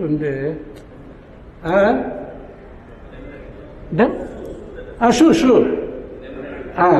அந்த ஓவியம் என்னை நிறைய தடவை பார்த்தீங்கன்னா ஒரு பாதிப்பேன்னா, ஒரு போர்க்களத்தில் போராடி இருக்கக்கூடிய ஒற்றை ஷூ, அந்த ஷூ அதனுடைய தன்மை எப்படின்னா அந்த யுத்தத்தினுடைய மொத்த எலிமெண்ட்டையும் அது காட்டுற மாதிரி இருக்கும். அந்த படம் ஒரு அற்புதமான ஒரு ஓவியம். அந்த மாதிரி சில படங்கள் பார்த்தீங்கன்னா திரும்ப திரும்ப நம்ம ஞாபகத்தில் வந்துட்டே இருக்கு. சார், இன்னைக்கு சோசியல் மீடியாவில் உண்மை தகவலாக பேக்கான தகவல் நிறையா வருது. அது ஒரு கலைஞர்களாக ஒரு படைப்பாளிகள் அதை எப்படி பகுப்பாய்வு செஞ்சு அதை நம்ம எப்படி அது ஒரு படைப்பாக மாற்றணும். இதுக்கு நிறைய பிரச்சனை இருக்காது. சோசியல் மீடியா வந்தோடனே அது ஏஐ மாதிரி வரப்போ எது உண்மை உண்மை எடுத்து பொய் அதிகம். ஒரு படைப்பாளியும் பொய்யை எடுத்துள்ள ஒரு பொய்யை அதை படைப்பாக்குறப்ப அது உண்மையான படைப்பாக மாறுது. அப்போ அந்த உண்மையை பகுப்பாய்வு பண்ணி பகுப்பாய்வு அறிவிப்பு வழியாக எப்படி உண்மையான படைப்பாக வழிகள் என்ன செய்யலாம்? அது கவிதைக்கும் பொருந்தும், ஓவியத்துக்கும். ஒரு அரசியல் கட்சி உருவாகிறதுக்கே காரணமாக இருந்த ஒரு போட்டோவே உண்மையா பொய்யான்னு கண்டுபிடிக்க 15 வருஷம் ஆயிடுச்சு. அந்த ஒரு போட்டோ மேல ஒரு கட்சியே கட்சி நடத்தி முடிச்சுட்டானுங்க. என்ன பிரச்சனை அப்படின்னா, உண்மை பொய்ங்கிற விஷயத்தை அறிவது இன்றைய காலகட்டத்தில் அவ்வளவு எளிதல்ல. அதை நாம் வெளிப்படையாக யதார்த்தமாக நாம் பார்க்க வேண்டும் என்றால் அதுதான் உண்மை. ஏனென்றால் நிறைய பொய்கள் உண்மையை விட நம்பகத்தன்மையோடு நம்மால் காட்சிப்படுத்தப்படுகின்றன. இந்த யுகத்தினுடைய மிகப்பெரிய சேலஞ்சே அதுதான். பொய்களோடு வாழ்ந்துதான் உண்மையை தெரிந்து கொள்ள முடியும். உண்மையை கண்டறிவதற்கான எந்த கருவியும் ஒரு சக மனுஷங்கிட்டேயே அவன் பொய் பேசுறானா உண்மை பேசுறானான்னு கண்டுபிடிக்க முடியல. அவ்வளோ ட்ரமாட்டிக்கா இருக்கு. அப்போ தொழில்நுட்பம் சார்ந்த விஷயங்கள் இன்னும் நுட்பமாக செயல்படுது.